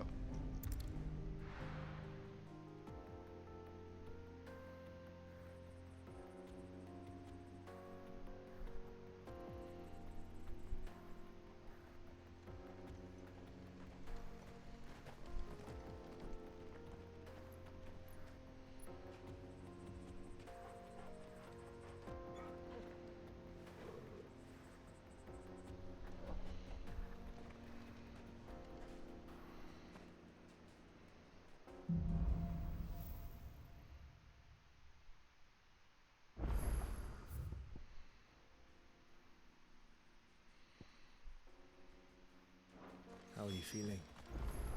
Better. Thanks to Taya. I'm glad to hear it. And Torgal helped too. Didn't you, boy?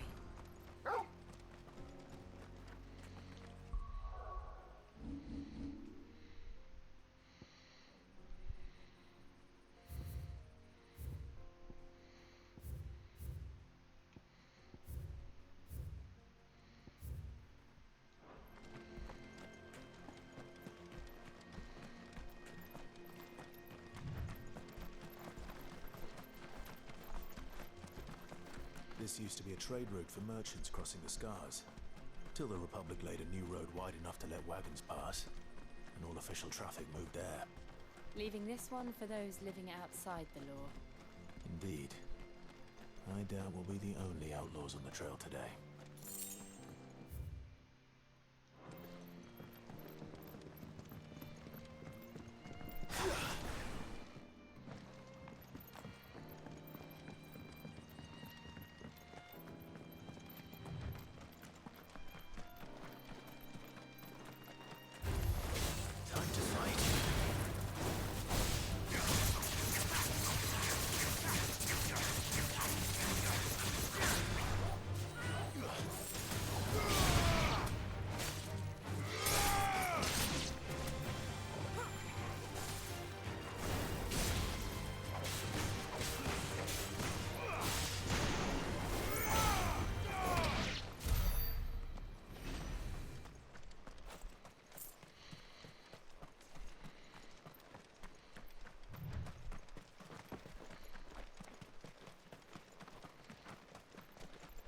So what do you think?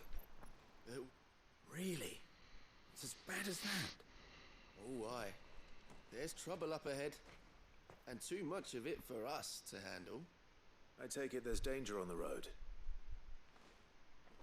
What about this fearsome-looking fellow? You think he'd be equal to the task?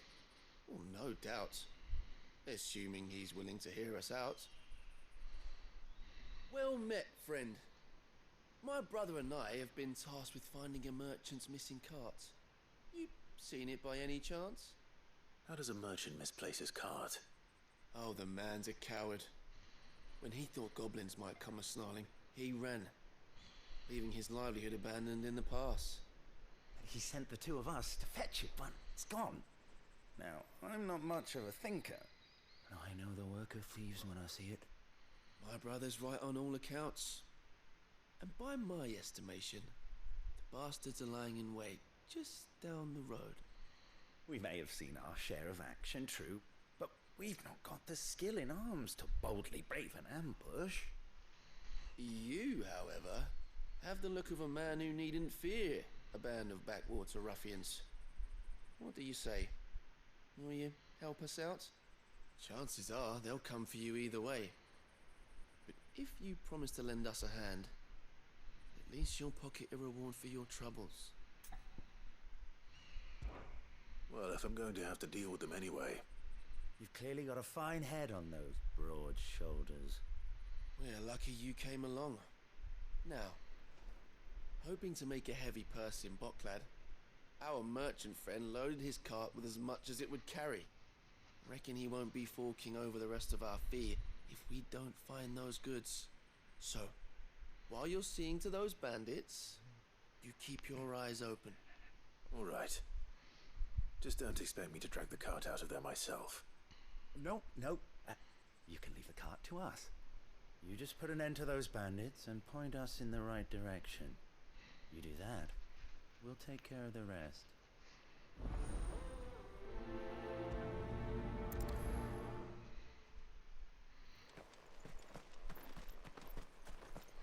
not sure I trust.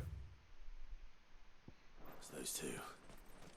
But if there are bandits lying in wait, I should probably take care of them. Look lively, you lot. We've got guests. These must be our bandits.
That's them dealt with.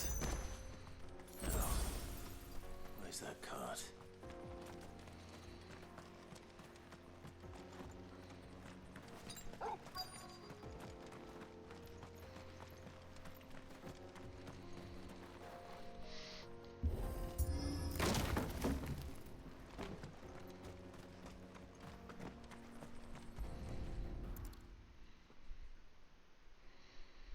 Getting all of this out of here will be a nightmare. Seems we've found ourselves the right man for the job, wouldn't you say? Found the cart and didn't leave a single bastard breathing. Our merchant friend will be delighted. And how exactly will he be getting his goods out of here? You leave that to us. After all, it'd be wrong to make such a fine warrior haul cabbages to market. You've done your part. And that's all you need to worry about. Here.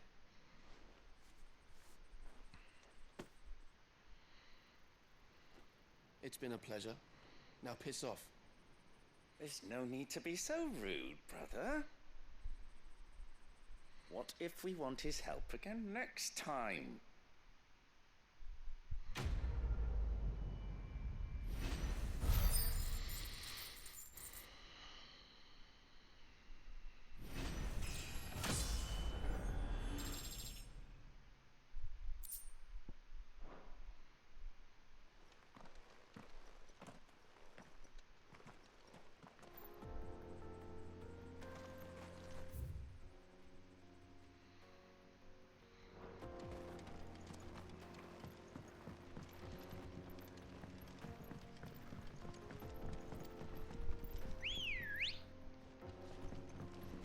Good girl. I see the Dalmex lag behind Rosaria when it comes to bridge building. The fallen ruin should hold, at least. The path continues on the other side.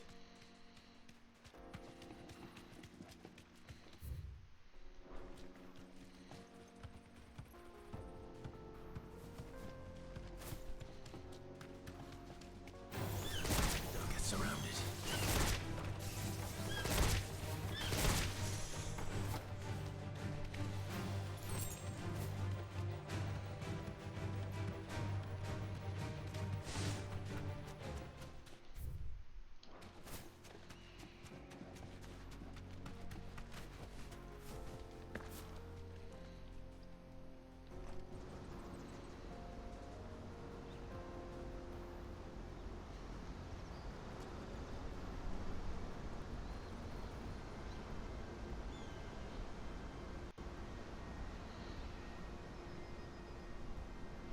So this is Zemeckis. The land of the gods. It's even more impressive than I imagined. I remember being captivated by the story as a child. Long, long ago, man was overcome by avarice and challenged the gods in a bid to win their power. The final battle took place here, at these falls. Or so the legend goes. If anyone ever manages to plumb those depths, perhaps we'll learn if there's any truth to the tale. That the gods emerged victorious and punished man for his defiance by visiting upon him 2 curses. Dominance and bearers. To tell the truth, I always thought it strange that the dominant and their icons were deemed a curse. Back home, the dominant inherited the throne. They were admired and exalted, not spurned. Whenever I got to that part of the story, I always assumed there must be something I'd misunderstood. You had a lot of storybooks, didn't you? In your room, I mean. When we were young. The old legends were always my favorites. Epic battles between gods and men. Father encouraged me to read as much as I could. He thought it good for my education. You really were a boy like any other, weren't you?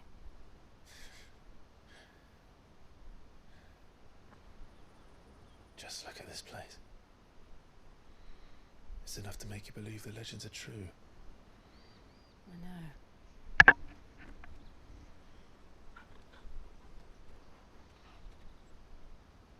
We're not far from Boklad.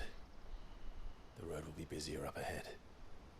And we'll have to keep our wits about us.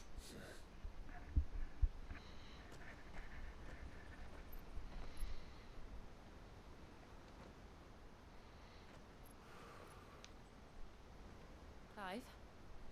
Something wrong? Nothing. It's nothing.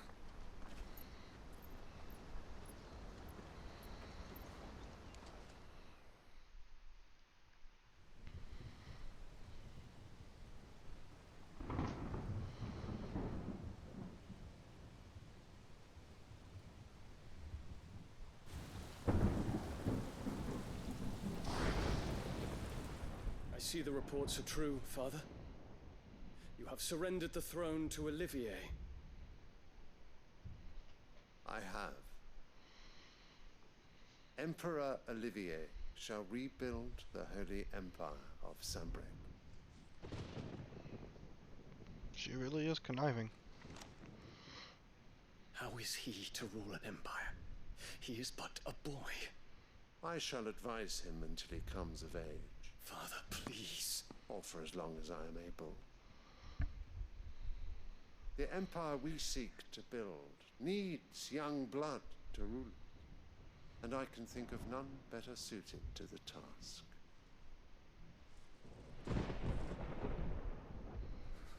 There is other news, Dion. Hugo Kupka is dead, and Drake's Fang destroyed. The pillars of the Republic have fallen. Ere long, the Imperial banner shall fly over every city in Storm. And then Valisthea. All shall bow before their Emperor. Father, these are the words of a tyrant. They are the words of a god. The Emperor whom I gladly serve. Great Greager, made flesh.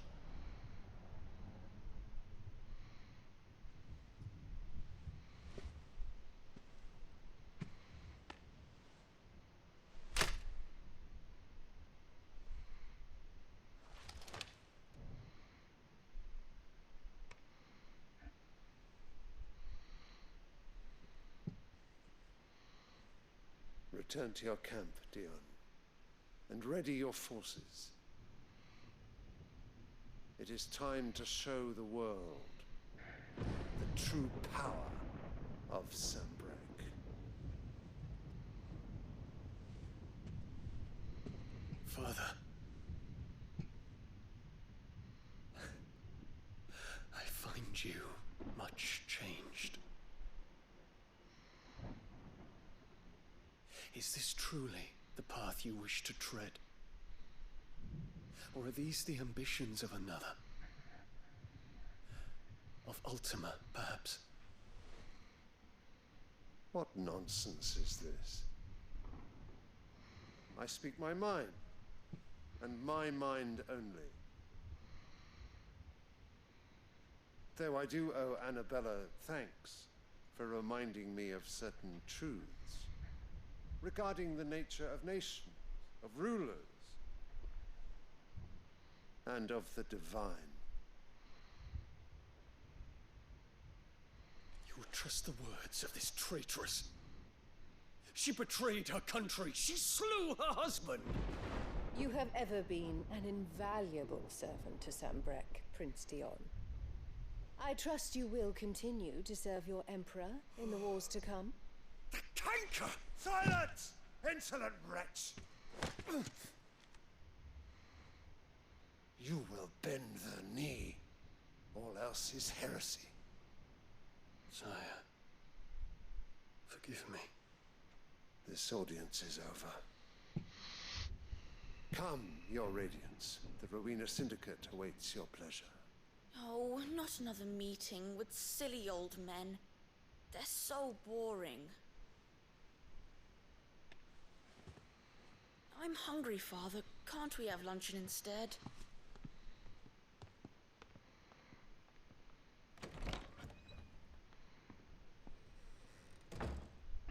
Does it pain you that you will not inherit your father's throne? I have suffered worse.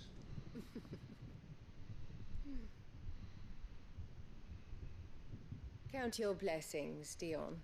For a base-born child to be chosen by Bahamut is miracle enough. You have risen high on his wings, but you shall rise no higher, lest your impure blood stain the throne. What do you know of my blood?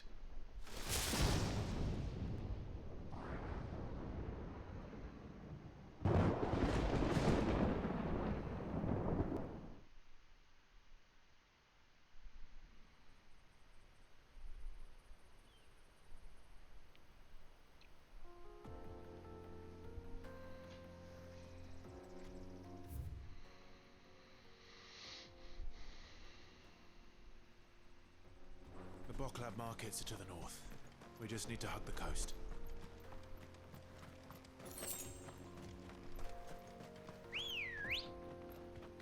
Come on.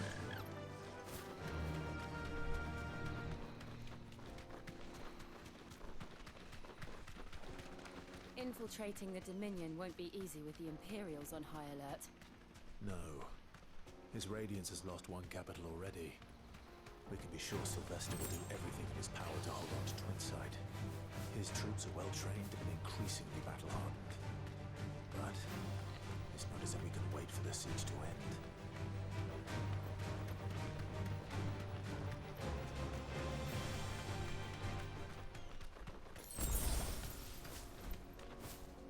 They've closed the road to Randalar. If the siege breaks, they'll need more than this to stop the Imperial legions marching on the capital.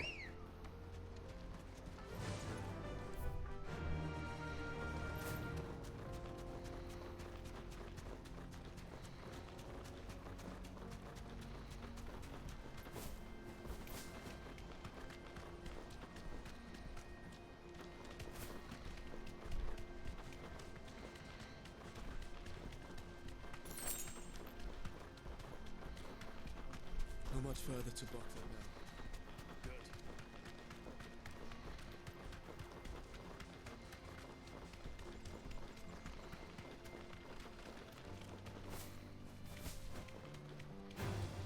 Time to fight.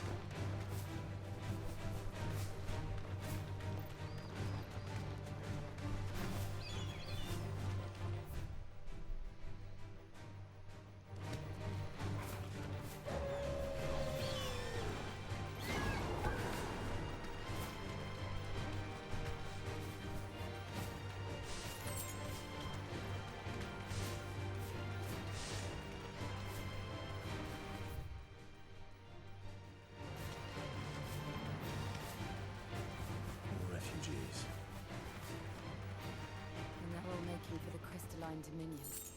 Because they don't know how to live without the crystal's blessing.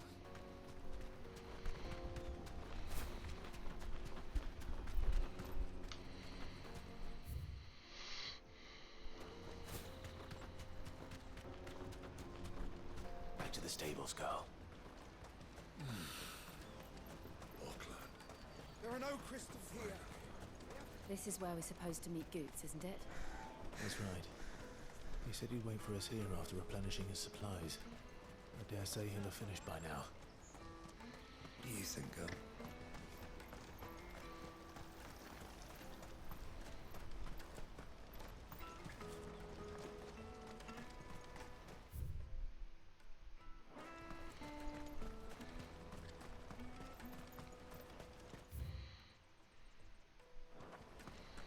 This is everything. Let me carry your goods. I'm cheap. What are you looking for?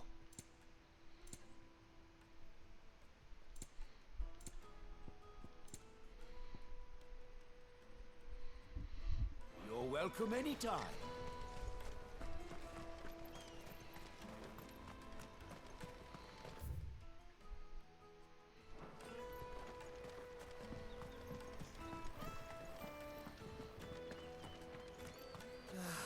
If our new arrivals had brought any coin with them,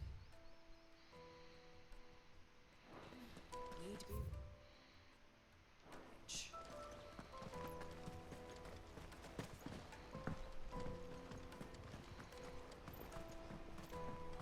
I hear the brothers found another victim. Believe it.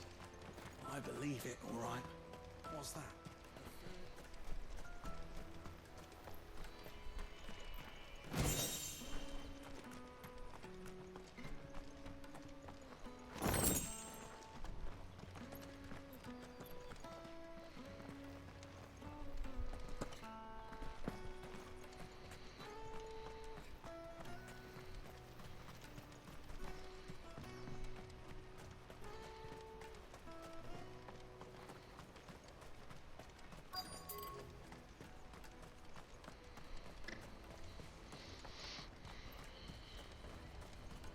Out of my sight, wretch. I've no...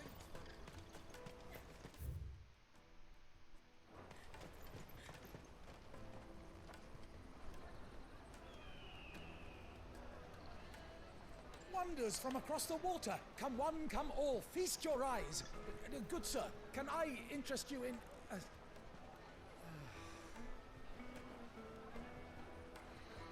How much? For a measly crust of bread? You won't find any cheaper. Not nowadays. But you're more than welcome to look.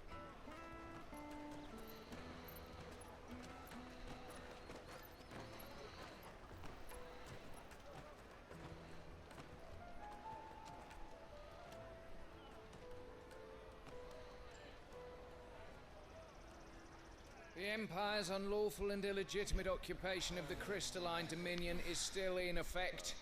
Only those whose business in Twinside has been officially approved by the Republican Army will be permitted to cross the border. All who seek entry are to form a line and ready their documents for inspection. Looks like we aren't the only ones who are eager to leave. And they're checking everyone. Can't you make an Not for the likes of you. We won't get through without that pass. Let's go and find Good, shall we?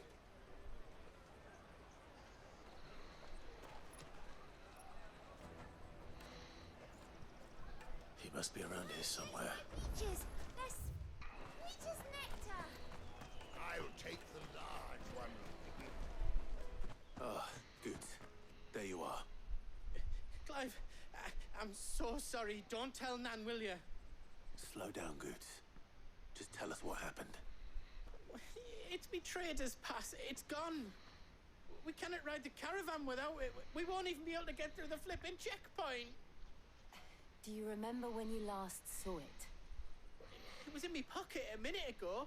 Then a bairn bumped into me and... Yeah. You don't think that they might have nicked it, do you? It wouldn't surprise me. A busy market like this is prime territory for pickpockets. So, to get the pass back, we need to find this child. Where would we even start? I know where! I've got a pal in Bocklad who might be able to help us. No one knows more about what goes on round here than she does. Where do we find her? She's the owner of the Crimson Caravans, up that way.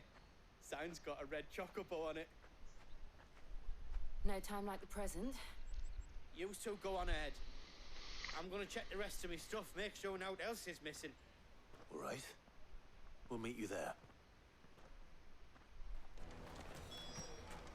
Let's keep an eye out for this red chocobo, then. And the other on our purses. Next to the checkpoint.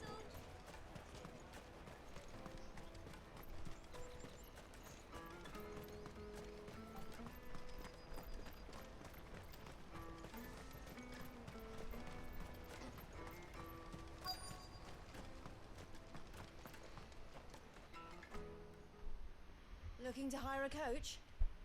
It's 10 million for a two-birder to the Crystalline Dominion. Take it or leave it. 10 million? Oh, we're not here for that.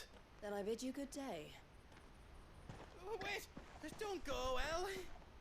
He's me mate. As I live and breathe. Goots, what are you doing back in Bocklad?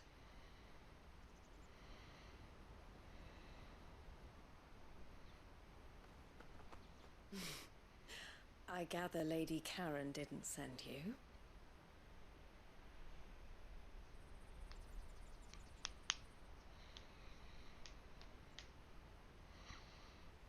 So what trouble have you got yourself into this time? It's me trader's pass. It got stolen. By a little bairn. Of all the... You're the size of a marble. Honestly. Ugh. Goots told us that you know the markets well. Might you have an idea which little bairn could have done this? We don't intend to punish them. We just need our pass back. Then, we can be on our way. I see. So neither of you has a trader's pass either. Not that anyone would take you for traders, but I suppose that's why you came to me, correct? Now, I can't say for sure who took your pass, but I suspect I know why they did it. Let me explain.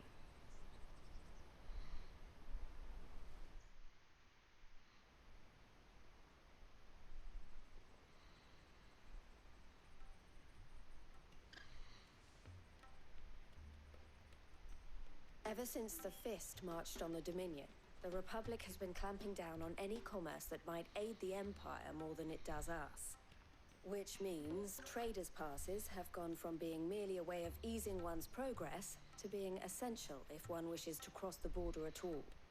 And with demand outstripping supply, they've become a precious commodity, leading some to seek to acquire them by less than legitimate means. So the children are stealing passes to sell on the black market?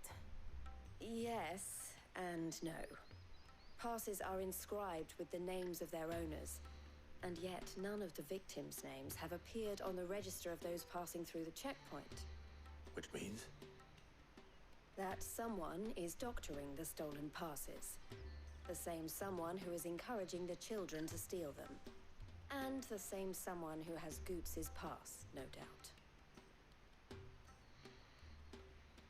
Whoever they are, they're ruining the livelihoods of honest merchants, which is why we've decided to take a stand. Will you stand with us? You want to get your pass back, and we want to ensure that no more are stolen. Catch whoever's behind it all, and two birds shall be slain with a single stone. Is there any other way of getting to the Crystalline Dominion, Goots? They won't let you in if you're not with the caravan. It's that, I don't know, try swimming across the strait. But the guards will definitely spot you if you try and do that. Like, we don't want to get spotted, right? So either we find the people who took the pass, or give up all hope of entering the Dominion. All right. We'll help. thank you kindly. But I don't know your name. Eloise at your service. Clive. A pleasure doing business with you, Clive.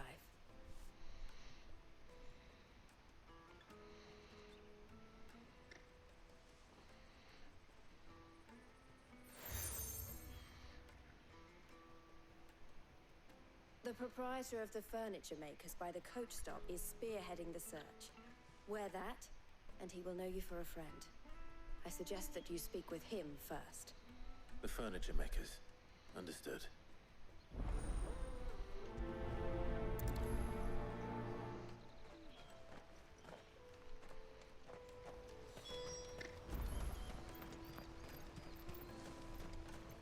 Out of my sight, wretch!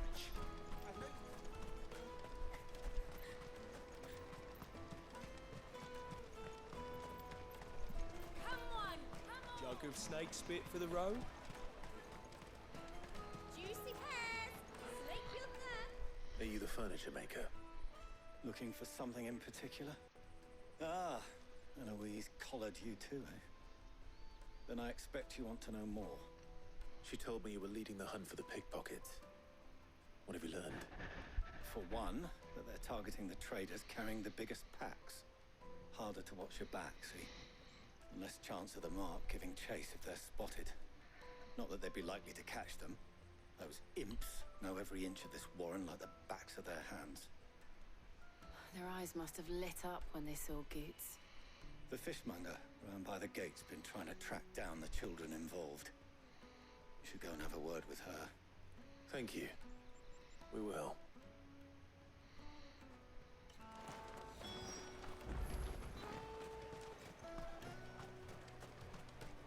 You won't find anything of this quality in Twinside. You should come with me to the Dominion. Fish for sale! Fresh sorted and smoked! Can I interest you? Ah, sorry. Message from Eloise, is it? She's asked me to help her.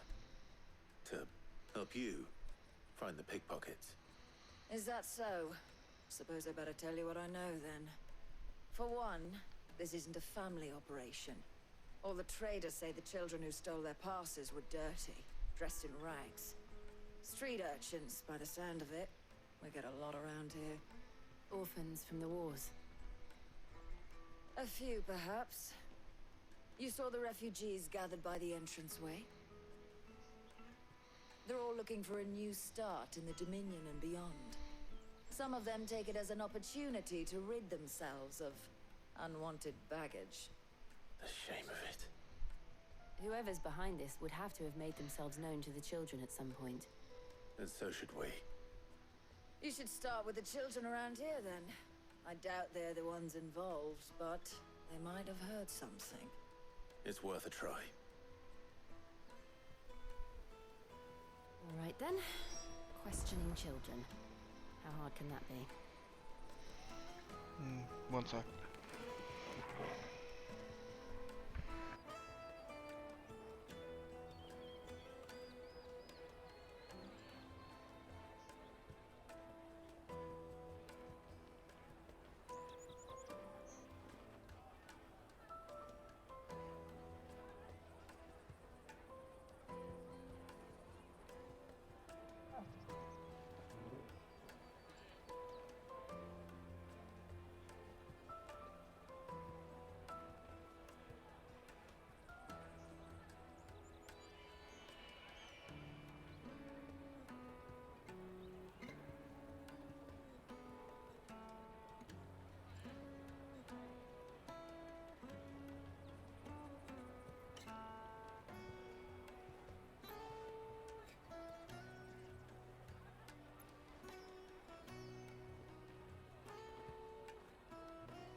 That is not what I wanted to see.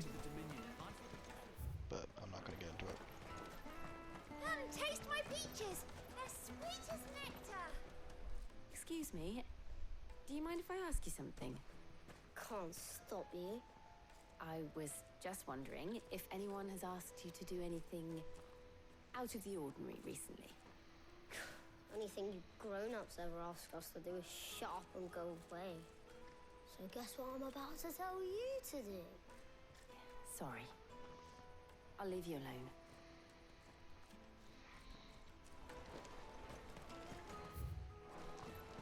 I'll take them down. From the free cities, all but unbreakable. Do you have a moment? What do you want? What I want is to know who's asking children like you to pick pockets. I don't know. Nobody's asked me. What's picking pockets? Do you get paid for it? No, you get in trouble for it. So if they come calling, you know what to tell them.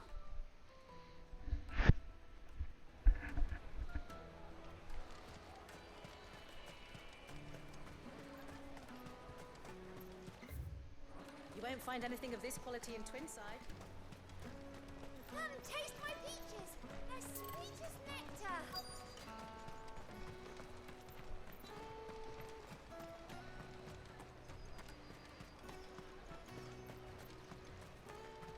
The caravan stops next to the checkpoint. Show me trading cart. Excuse me? What do you want? I don't have any money. It's all right. We're not going to hurt you. We just want to talk. What about? We've heard that some very bad people are making children like you steal from travelers. We need to know who's behind it so we can stop them. I don't know much about it, really. But my friend, Honza, he said he got a job doing something dangerous. Sounds promising. We need to find him and ask. Do you know where your friend might be?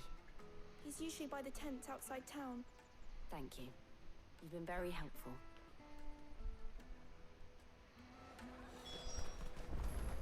Come one, come all.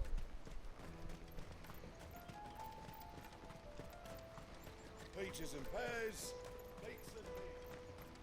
Let me carry your goods.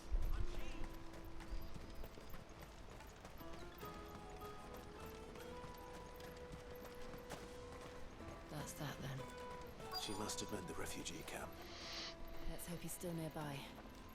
Daddy, I'm hungry.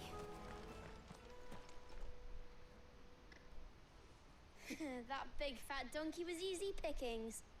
He wouldn't have noticed if we robbed his boots off him. Yeah, wish we hadn't handed over the pass, though. Could use one of those things to get out of this dump. Chance would be a fine thing.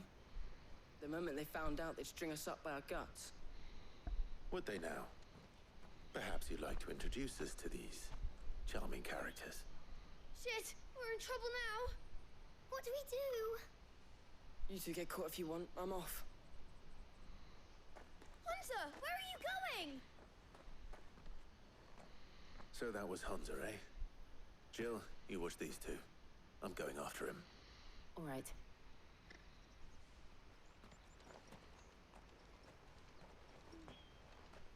He can't have gone far. I need to find him before his employers do. Daddy, I'm hungry.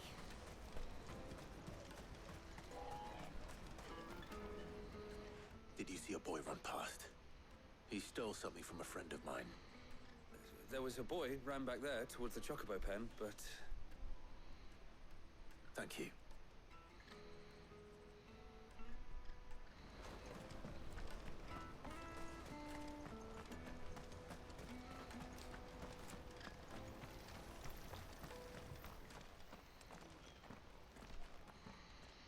Shit! Cornered! It's all right, Hunter. I'm not going to hurt you.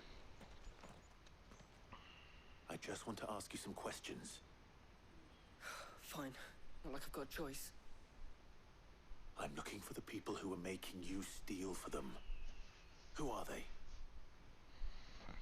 Call themselves the Carstones. They said they'd give me a good gill if I did what they told me. I knew they were bad, but bread doesn't come for free. Didn't come at all half the time, before I started buzzing for them. You know, if I didn't do it, they'd just pick on someone else. Someone they could push around easier. Hansa. You found him then? Jill. Where are the other two? Eloise is watching over them. She sent Goots and I to look for you. You're... him! I haven't got your pass anymore, if that's what you're after. I gave it to the Carstones. Whatever you do to me, I can't get it back. Not that I go against them anyway. If it weren't for their gill, me and my mates would have starved.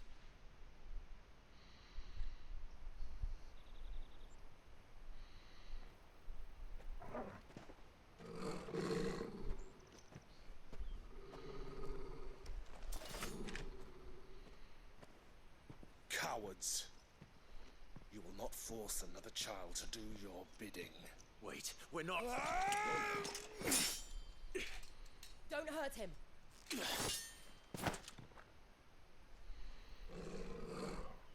You're making a mistake. We're on the same side. Like hell we are. That brooch. Where did you get it? Master Theo? Goots. What are you doing with these people? Unless you're the ones my sister was talking about. Your sister?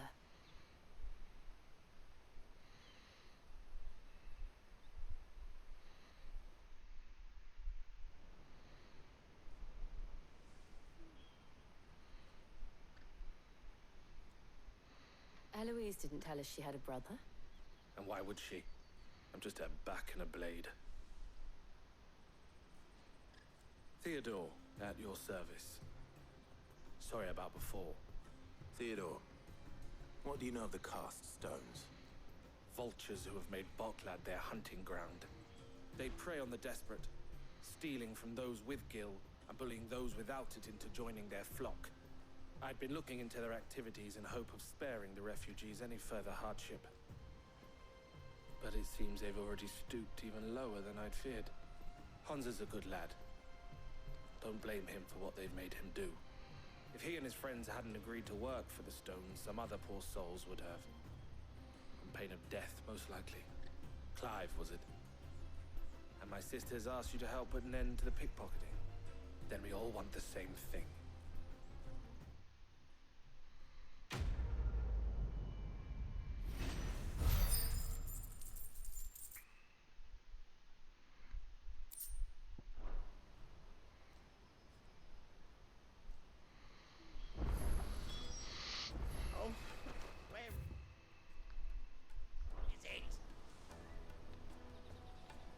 So, what's the plan?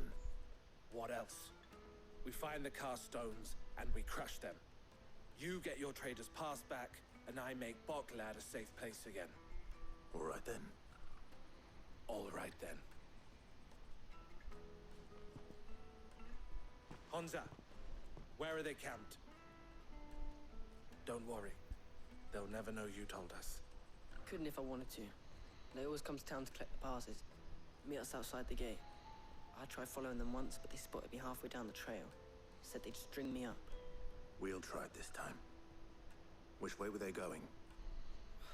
Back down the road towards Leitney's Cleft. To Leitney's Cleft, then?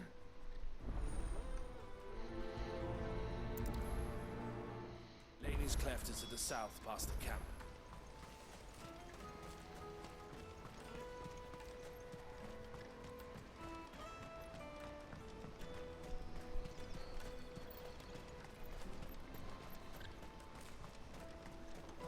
Daddy! There are no crystals here. Hungry. We have to keep going.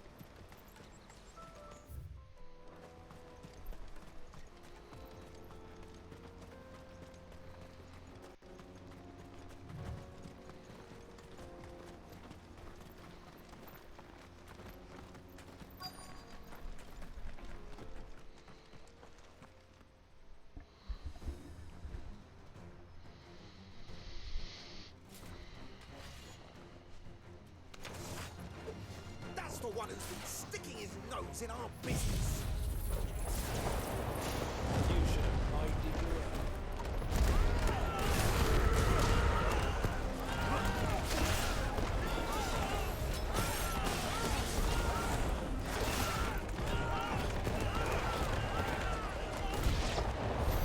I doubt these were the ringleaders. But at least we know we're on the right track.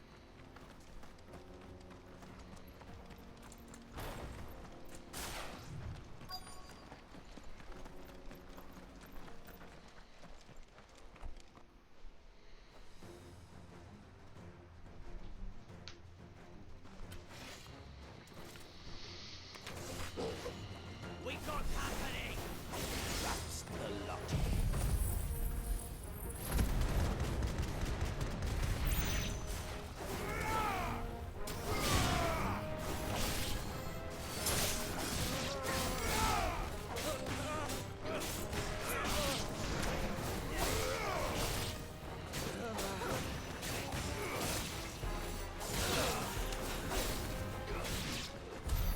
More foot soldiers. Fewer now.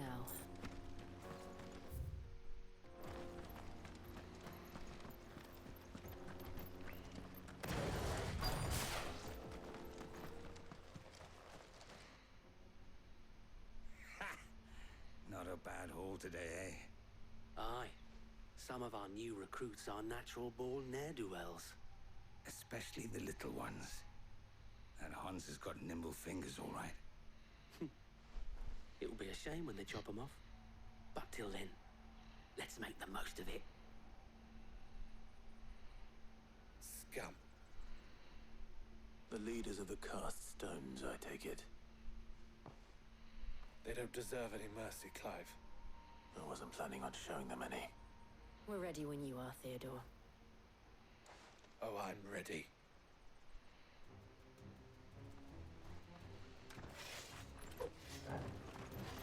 Fuck! It's that guard from Blockland! Kill him! Kill them all!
And they say crime doesn't pay.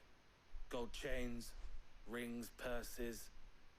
And traders' passes. Dozens of them.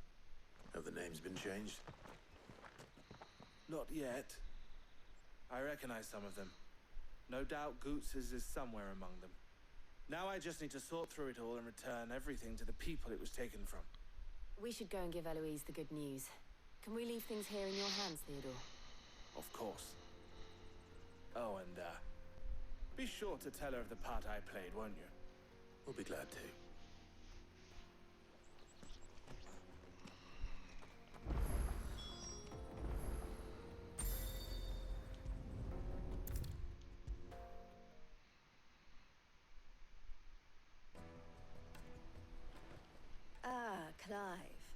How goes the hunt?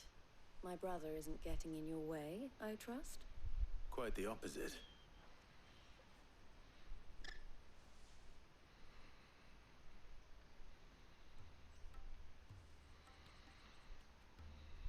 So it was the cast stones who were behind it all. Theo told me he'd been on their trail. And their demise solves 3 problems at a stroke.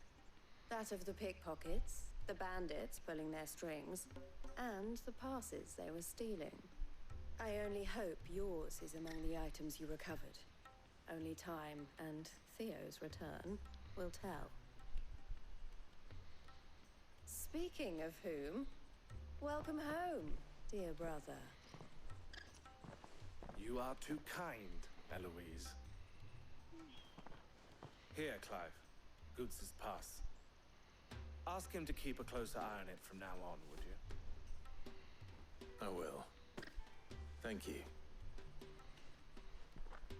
El, I've asked our boys to carry the rest of the goods back. Can I count on your help in sorting through it all? Of course. I'll make some space in the storeroom. I expect you'll soon be on your way then. But it wouldn't do to leave without introducing yourself properly, would it now? Sid. Don't look so shocked. We're on the same side. I don't understand. As you now know all too well, we at the Crimson Caravans are always happy to help those in need. For a small fee, we will move anything that needs moving. Be that goods to market, or bearers away from it.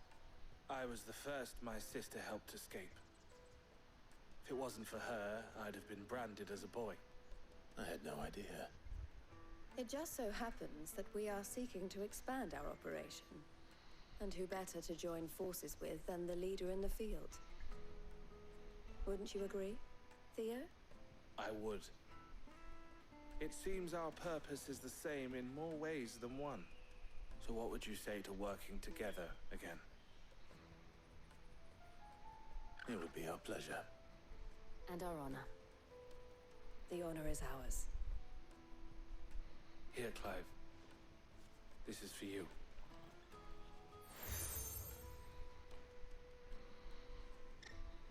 What is it? El has friends in high places, while I have associates in, lower ones. That mark is proof that you're a friend to us both.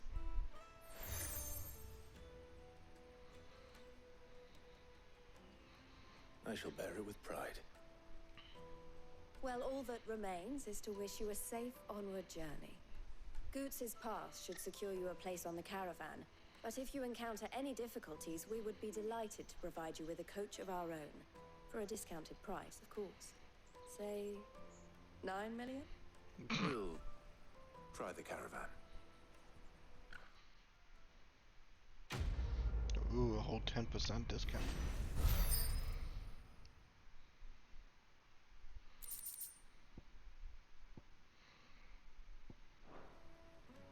Right then. Let's get this back to Goots. And then it's on to the Dominion. 3 new quests. Pardon me, but would you... That well-notched steel and impressive physique. I have need of a sword for hire, and yours looks to be a weapon well worth the coin. Might you be convinced to offer me the use of those formidable arms? How exactly do you intend to use them? Well, being something of a scholar of Zemeckis history, I wish to investigate the ruins near the city. And I require a rugged companion, lest I find myself waylaid by ne'er-do-wells or the beasts sent to roam the area. Should you accept, you will not only earn yourself material wealth, but partake of the true treasure that awaits us there. The rich and storied history of Zemeckis. Well, were you ever party to a finer proposition? My arms are yours. Wonderful! Then come. We must away. But where are we going? Along the old Zemeckis Road, and from there, onward to discovery. Quickly! There is not a moment to lose. Wait. Good luck with your ne'er-do-wells.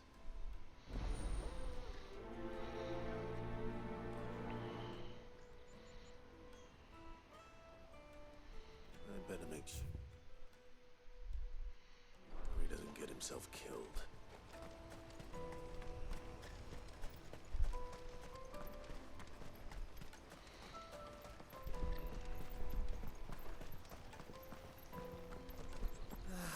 If I knew where I Now I just need to see you back in.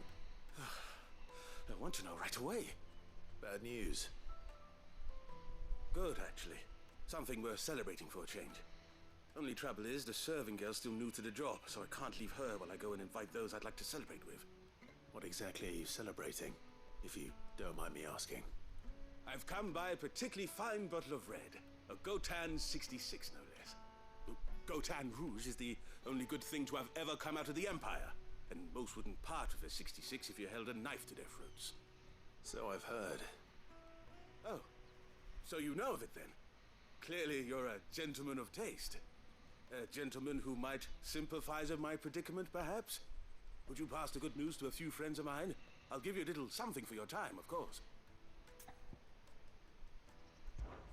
Sounds simple enough. So you'll do it? Marvelous. Thank you. You won't need to go far. All three of them should be right here in the market. There's Aldrich the porter, Milan the butcher, and Bolek, a guard over at the north gate. Three of the finest fellows in Boklad, if you ask me. Tell them to come to the tavern when they finish for the day. Stop by again when you let them know, and I'll give you your little something. I'll be right back.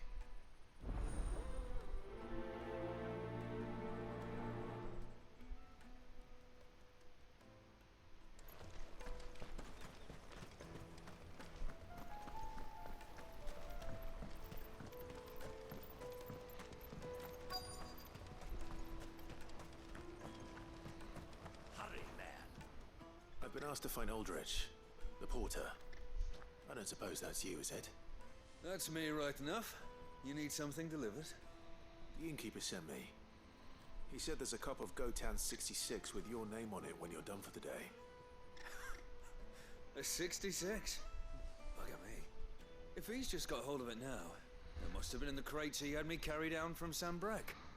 From the Empire to Boklad. You must be a braver man than most. That's a treacherous route at the best of times. Such is the porter's lot. There's not a patch of storm these feet haven't traipsed across. It's Oriflamme one day, then off to Canva the next. The farther you're willing to go, the fatter the purse. Which is why there's no shortage of competition for some of the longer routes. I'd say I've done enough for today to earn myself a cup of something tasty. Thanks for letting me know.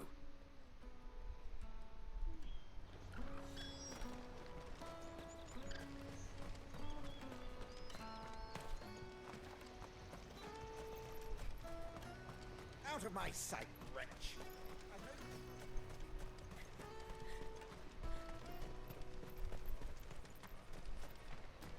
Come on, come on! The caravan stops next to the checkpoint. Are you Milan, the butcher? That's me. What can I do for you? The innkeeper's just had a special delivery. He thought you might like to join him for a cup of wine after you pack up for the day. He knows me only too well. And I've got a ham here that will go handsomely with a nice drop. Wine and ham to spare. Boklad clearly isn't suffering then. Comes with being the place everyone has to pass through to get to everywhere else. Those who travel the Crystal Road bring all manner of goods with them. We get meat from Sanbreque, herbs from Rosaria. Why, sometimes we even see curiosities from across the Narrow. My old man knew what he was about when he set up shop here all those years ago. Anyway, thanks for the good news. Oh, you know what? Maybe I'll shut up shop early. Wouldn't want to keep our friend waiting. You won't find anything of this quality in Twinside.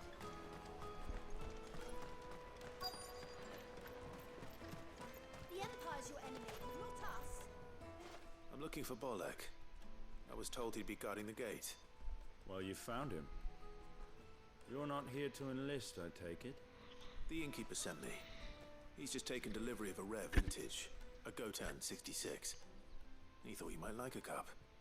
I've never said no to a goat hand. I'm not about to start now. Thanks for letting me know. You must be a busy man. The market would be flooded with refugees if we weren't here to stem the flow. Oh, my heart goes out to them, all right, but we've got our orders. No papers, no passage. Plenty try to slip past us nonetheless. And every now and then, one of them's foolish enough to try and force their way through. And when they do, well, things can get nasty. You know what? That wine's sounding better by the moment.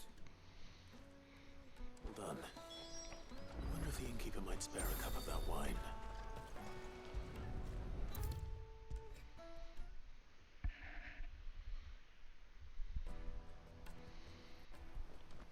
I spoke to your friends. They'll be along soon. That's fantastic news. Thank you kindly. It's been a while since we all sat down together. And the way I see it, that wine is as much theirs as it is my own. How so? Well, I wouldn't be serving anything but slops without Aldrich to go and fetch the good stuff for me. And then there's Milan, who always sends customers my way. And Bolek, an even-handed keeper of the peace, if ever there was one. Those three are the backbone of Boklad. Lose any one of them, and the market would soon fall apart. And without the market, I wouldn't have a single customer. I'd say that's worth a bottle of 66, wouldn't you? And more besides. Everyone needs a shoulder to lean on. Be they world-weary innkeepers or brooding swordsmen. Right, I'd better prepare for my guest's arrival. I hear you had me carrying a bottle of Gotan 66. If I'd have known, I would have sold the thing and lived like a lord. I'll settle for a cup, though, if you're in a sharing mood. A Gotan 60 bloody 6. Just as well I had something special of my own set aside. A bottle between the four of us might not be enough to drown our sorrows, but it can't hurt. Here they are, the three pillars of Boklad. Sit yourselves down, gentlemen. The woes of the world may be monstrous and many, but there's nothing like a few good friends to keep the misery at bay. Never a truer word spoken.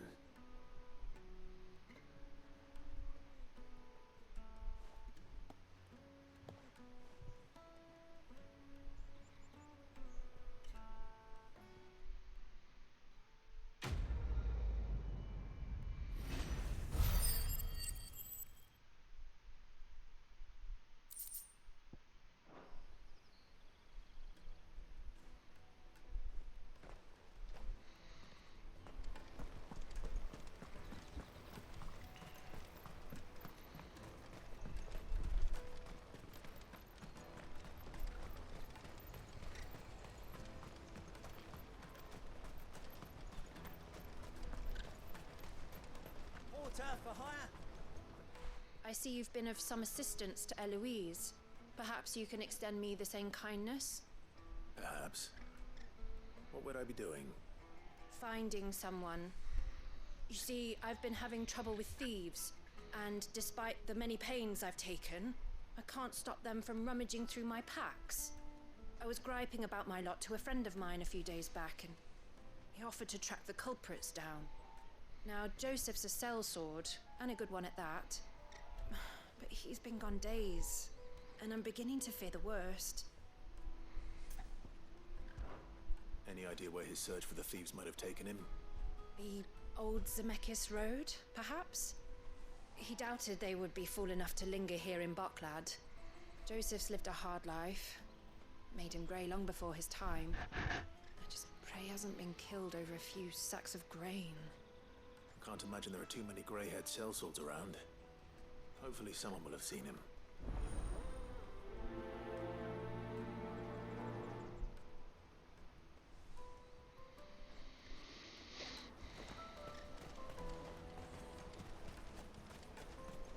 That's that then. There are no crystals here. We have to keep going. What do you want? I've no coin on me. Just information. Has a sellsword passed through here? Grey hair. Now you mention it, There was a young man with salt in his mane sneaking around out there a while back. Which way did he go? How am I supposed to know? Buggered off down the road, I expect. Now why don't you do the same and leave me be?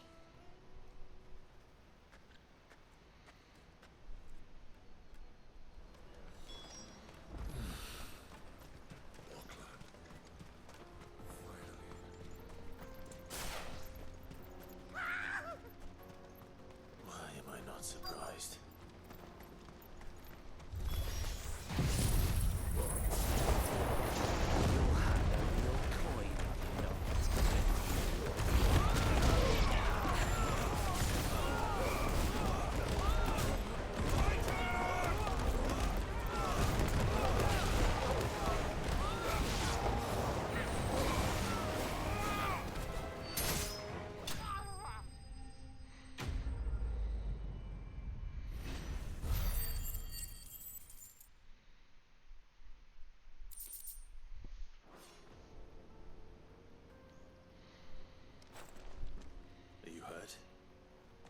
Happily not, good sir.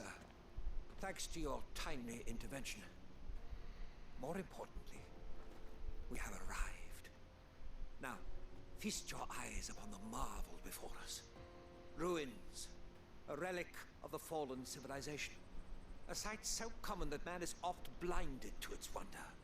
Colossal vessels, dashed from the very heavens. Airships, we call them, with very little thought to what wonders such a word might describe. Oblige me if you would. Does anything strike you as peculiar about this particular specimen?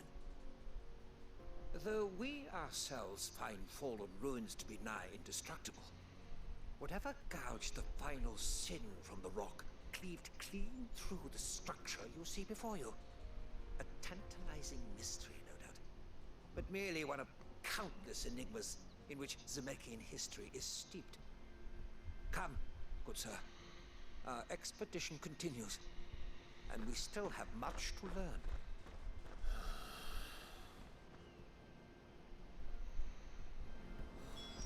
He's passionate. I'll give him that.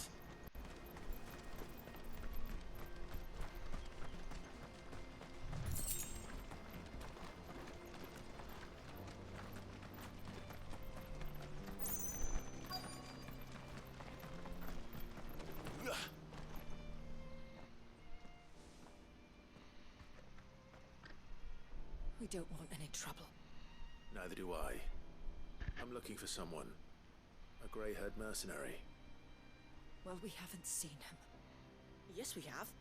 We saw him climbing up the rocks. Those ones, over there. Maybe he found his thieves. Mum won't let me near them. She said there's goblins up there, and that they eat little boys for dinner. Shush now. You've said quite enough already. I only told him what you said. I'd listen to your mother if I were you.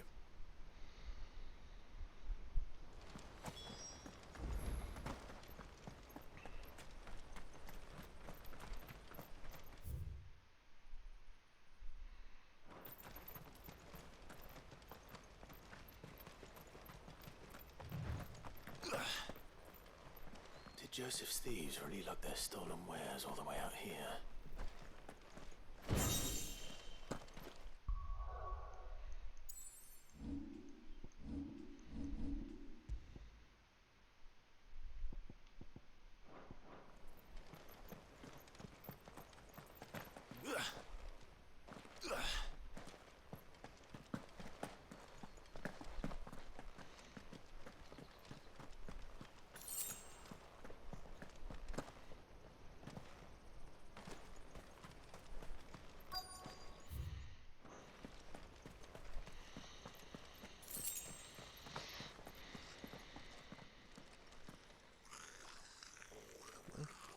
I really thought you were just lying about the goblins. I think we found our thieves. They don't look happy to see me.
Let's get this over with.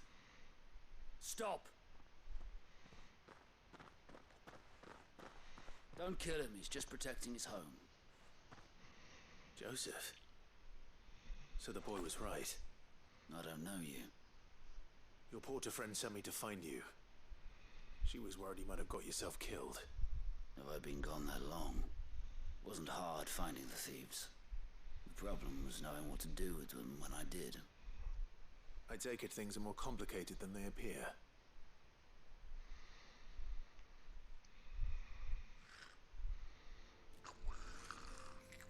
I'd all but ruled out bandits before I even left the market. You know what that is? Because our thieves had no interest in gold or gems or anything they couldn't eat for that matter. Add to that the rumors of goblins in the area and the mystery practically solved itself. I soon found their cozy little homestead and all the missing food. I launched myself at them full of righteous fury, but their leader was the only one who moved to meet me. The others, they huddled around that food, ready to die protecting it. They stole because it was that or starvation. I've been there myself, back when times were hard. So you spared them, and earned their trust into the bargain by the look of it. These goblins aren't native to the area. They don't know how to survive such barren lands, so I've been teaching them.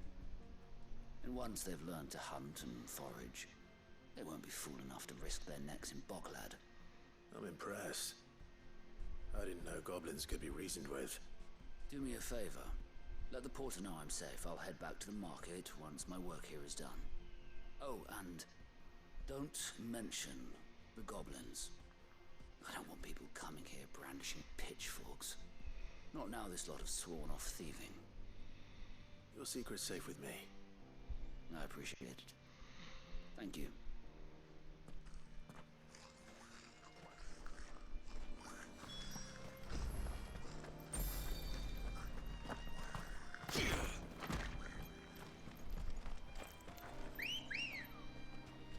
Good girl.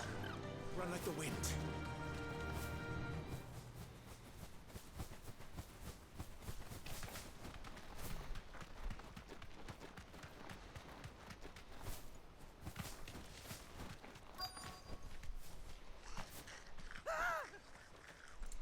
Not again. All right then. Who's first?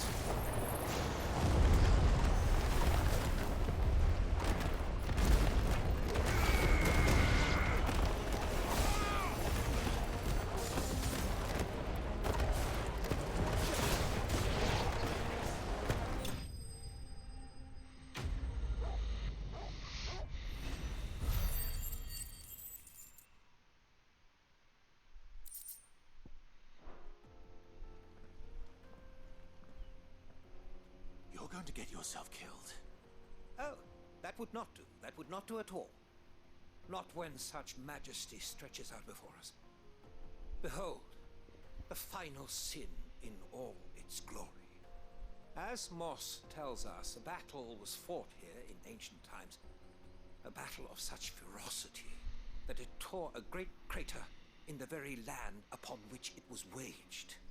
In reaching for their holy sanctum, did man enrage the gods, and great was the vengeance that was rained down upon him. Alas, the full truth of the matter is lost to time, though I live in hope that I might see it discovered. But we must not dwell upon such things. There is more yet to see. Onward, history awaits.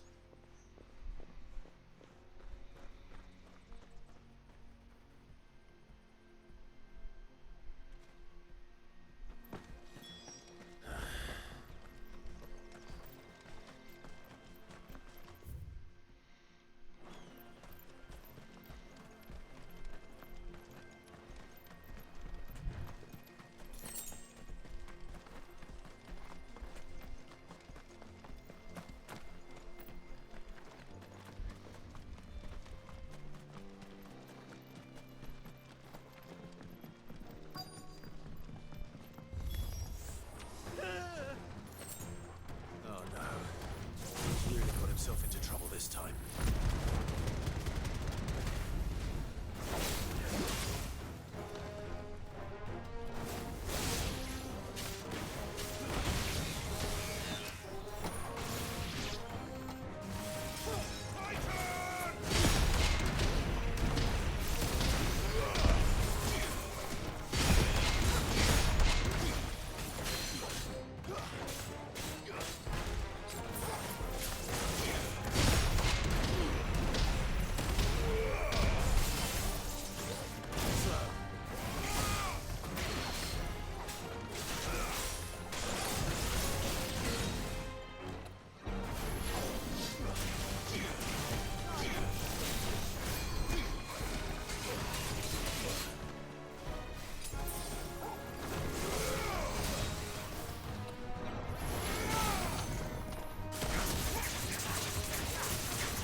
Still in one piece?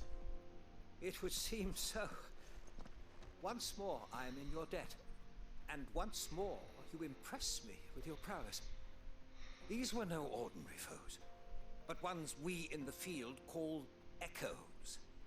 Though Moss the Chronicler concurs with the legends in attributing the fall of Zemeckis to a wrath wrought upon mankind by the gods, he offers little in the way of explanation. Could the ruins we see before us here, in all their elaborate beauty, perhaps suggest an answer?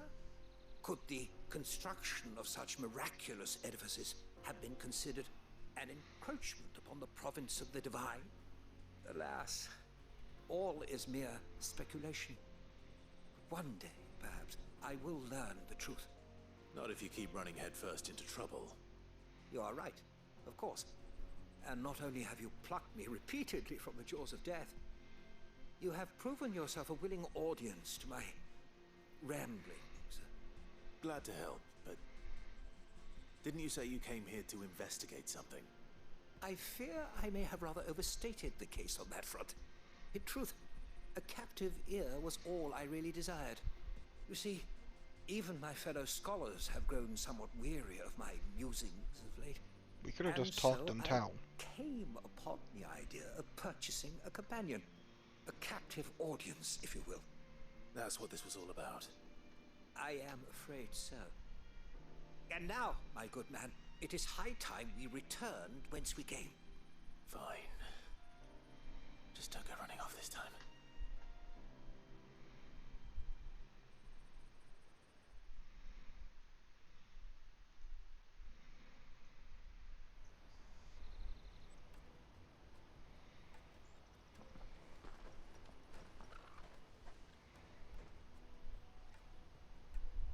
And so ends a delightful day. Here, your reward for humoring my selfish whims, plus a little extra for the trouble I have put you to.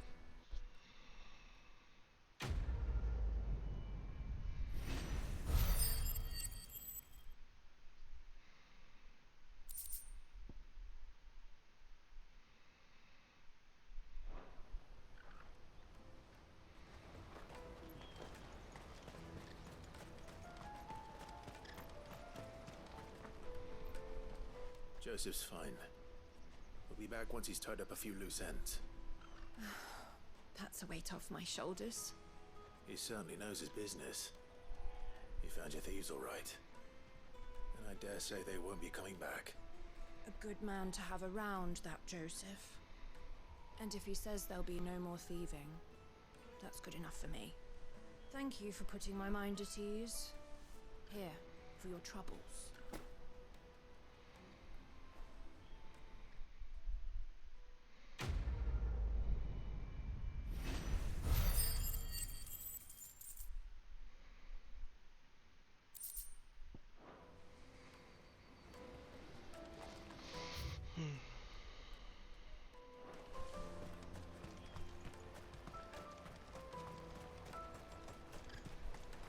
Let me carry your goods. I'm cheap. Peaches and pears. Dates and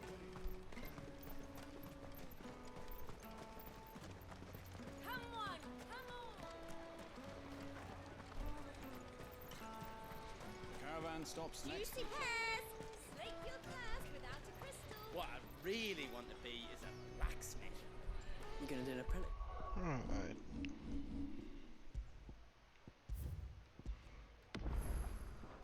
I think that's a good place to stop for right now. I have some things to attend to. But we'll pick this up probably tomorrow. And on to the next major city, which will lead us to some epic battles, I'm hoping to. So, thanks for watching, and I'll see you soon.